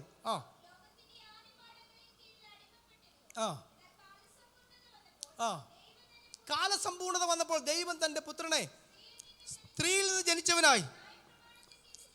ജനിച്ചവനായി നിയോഗിച്ചയച്ചത് ന്യായപ്രമാണത്തിന് കീഴിലുള്ളവരെ വിലക്ക് മേടിച്ചു. തൻ്റെ രക്തം കൊടുത്ത് വിലക്ക് മേടിച്ചിട്ട് നാം പുത്രത്വം പ്രാപിക്കേണ്ടതിന് തന്നെ. അടുത്ത വാക്യം, നിങ്ങൾ മക്കൾ. നമ്മളാരാ? ഉറപ്പാണോ? ഏതാ? ആ ഫ്രിഡ്ജ് തുറങ്ങിയിട്ട് വെള്ളം ഇങ്ങനെ വരുന്നു. നല്ല ആപ്പിള്, നല്ല ആലുവ, നല്ല കേക്ക്, നല്ല ചോക്ലേറ്റ് ഒക്കെ ഇരിക്കുകയാണ്. ആ ഫ്രിഡ്ജ് തുറന്നിട്ട് വായിക്കുള്ള വെള്ളം എല്ലാം വന്നു, കൊതിയായി. ആ ഫ്രിഡ്ജ് പേടിച്ച് ഫ്രിഡ്ജ് അങ്ങ് അടച്ചു. മനസ്സിലായോ? ഒരു മൃഗമെങ്കിലും ആ പർവ്വതത്തിൽ തുടരുത് എന്നുള്ള നിയമം അവർക്ക് സഹിച്ചുകൂടാ എന്ന് പറഞ്ഞാൽ ആ പേടിയാ, ആ ഭയം കിടക്കുക. നാം പിന്നെയും ഭയപ്പെടേണ്ടതിന് ഭയം. ഭയപ്പെടേണ്ടതിന് ദാസ്യത്തിൻ്റെ ആത്മാവിലൂടെ എന്തുണ്ട്? ഭയമുണ്ട്. ദാസ്യത്തിൻ്റെ ആത്മാവിനില്ല. പിന്നെ നമ്മൾ എന്താ? അബ്ബ. യഹൂദന്മാരുടെ അക്ഷരമാലയൊക്കെ അങ്ങനെയാ അബ്ബ. നമ്മൾ ആ എന്ന് പറയും, അബ്ബ. ഇവിടൊക്കെ നമ്മുടെ നാട്ടിലൊക്കെ ഒരു കുഞ്ഞ് ജനിച്ചാൽ ആ കുഞ്ഞ് എന്ത് വിളിക്കും? അപ്പാന്ന് വിളിക്കുമോ? അമ്മേനെ വിളിക്കൂ. അമ്മേനെ വിളിക്കൂ. ഇപ്പം നമ്മളെക്കുറിച്ചാ ഈ വാക്യം എഴുതി വെച്ചിരിക്കുന്നത്. നാം പിന്നെയും പടയപ്പെടുന്നതിന് അമ്മ എന്ന് വിളിക്കുന്ന ആത്മാവിനെ എത്ര തന്നെന്ന് എഴുതി വെച്ചേനെ. അമ്മ.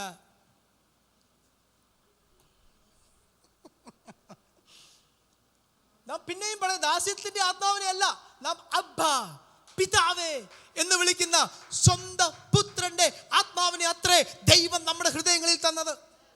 നിങ്ങളൊരു കാര്യം ശ്രദ്ധിക്കേ, ഒരു ദൈവ ഭവനത്തിൽ, ഒരു ദൈവ ഭവനത്തിൽ അപ്പനും മക്കളുമേ ഉള്ളൂ. അപ്പനും അമ്മയും മക്കളുമില്ല,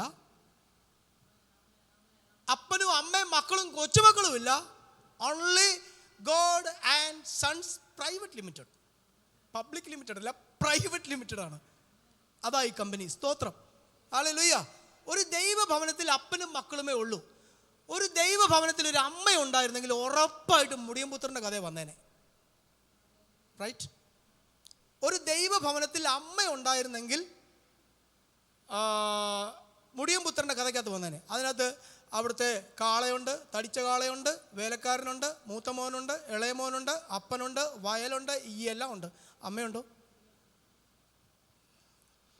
അപ്പോൾ തന്നെ ദൈവത്തിൻ്റെ അകത്ത് തന്നെ ഒരു ഫീഡിങ് മദർ ഉണ്ട്. ദൈവത്തിൻ്റെ അകത്ത് തന്നെ ഒരു നഴ്സിംഗ് മദർ ഉണ്ട്. ഹല്ലേലൂയ. അതുകൊണ്ട് അമ്മയെ ആശ്വസിപ്പിക്കും പോലെ ഞാൻ നിങ്ങളെ ആശ്വസിപ്പിക്കും. ഹല്ലേലൂയ. പിന്നെ ബൈബിൾ പിതൃ പാരമ്പര്യമേ പറയുന്നുള്ളൂ.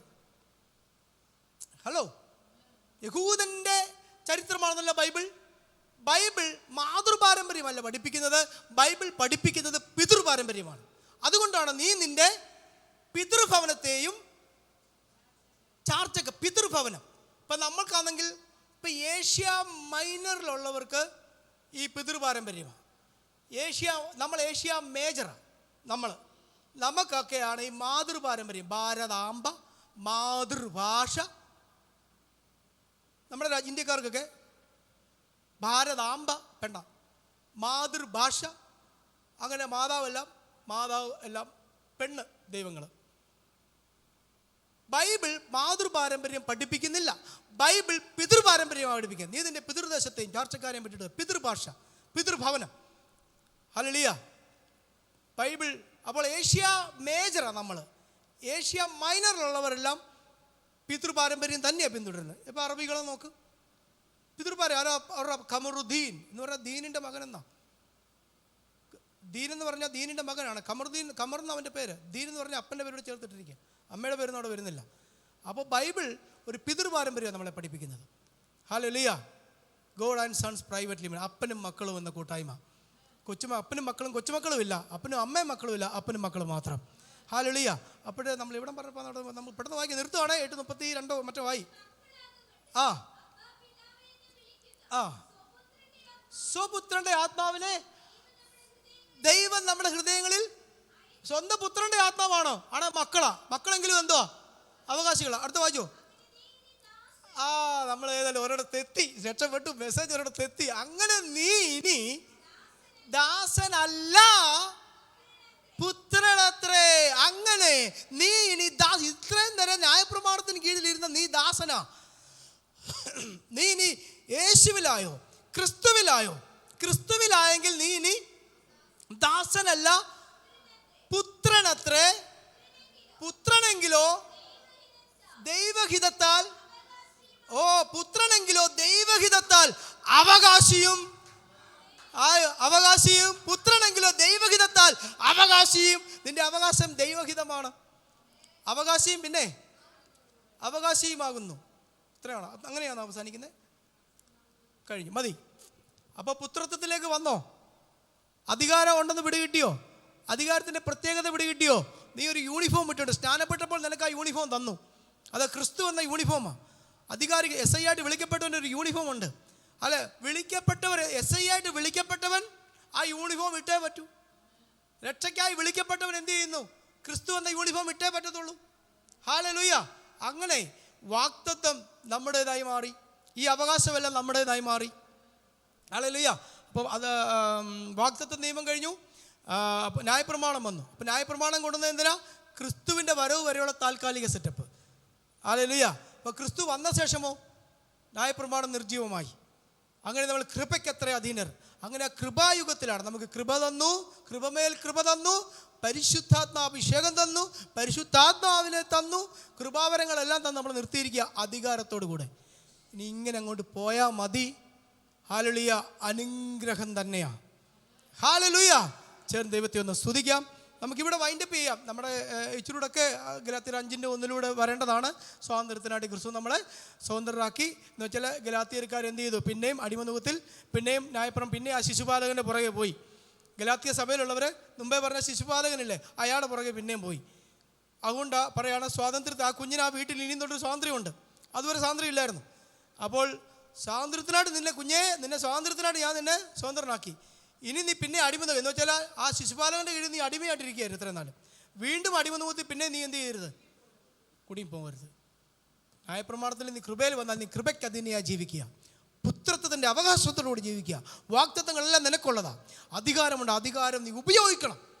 സാത്താനെ വിട്ടുപോ, ക്യാൻസറെ നീ വിട്ടുപോ, ഹല്ലേലൂയ, സകല പ്രയാസ രോഗബന്ധനമേ വിട്ടുപോ എന്ന് നിന്റെ നാവിൽ നിന്ന് പറയാനുള്ള അധികാരം നിനക്കുണ്ടായിരിക്കണം. കർത്താവ് ധാരാളമായി അനുഗ്രഹിക്കട്ടെ ഈ വചനങ്ങളാൽ.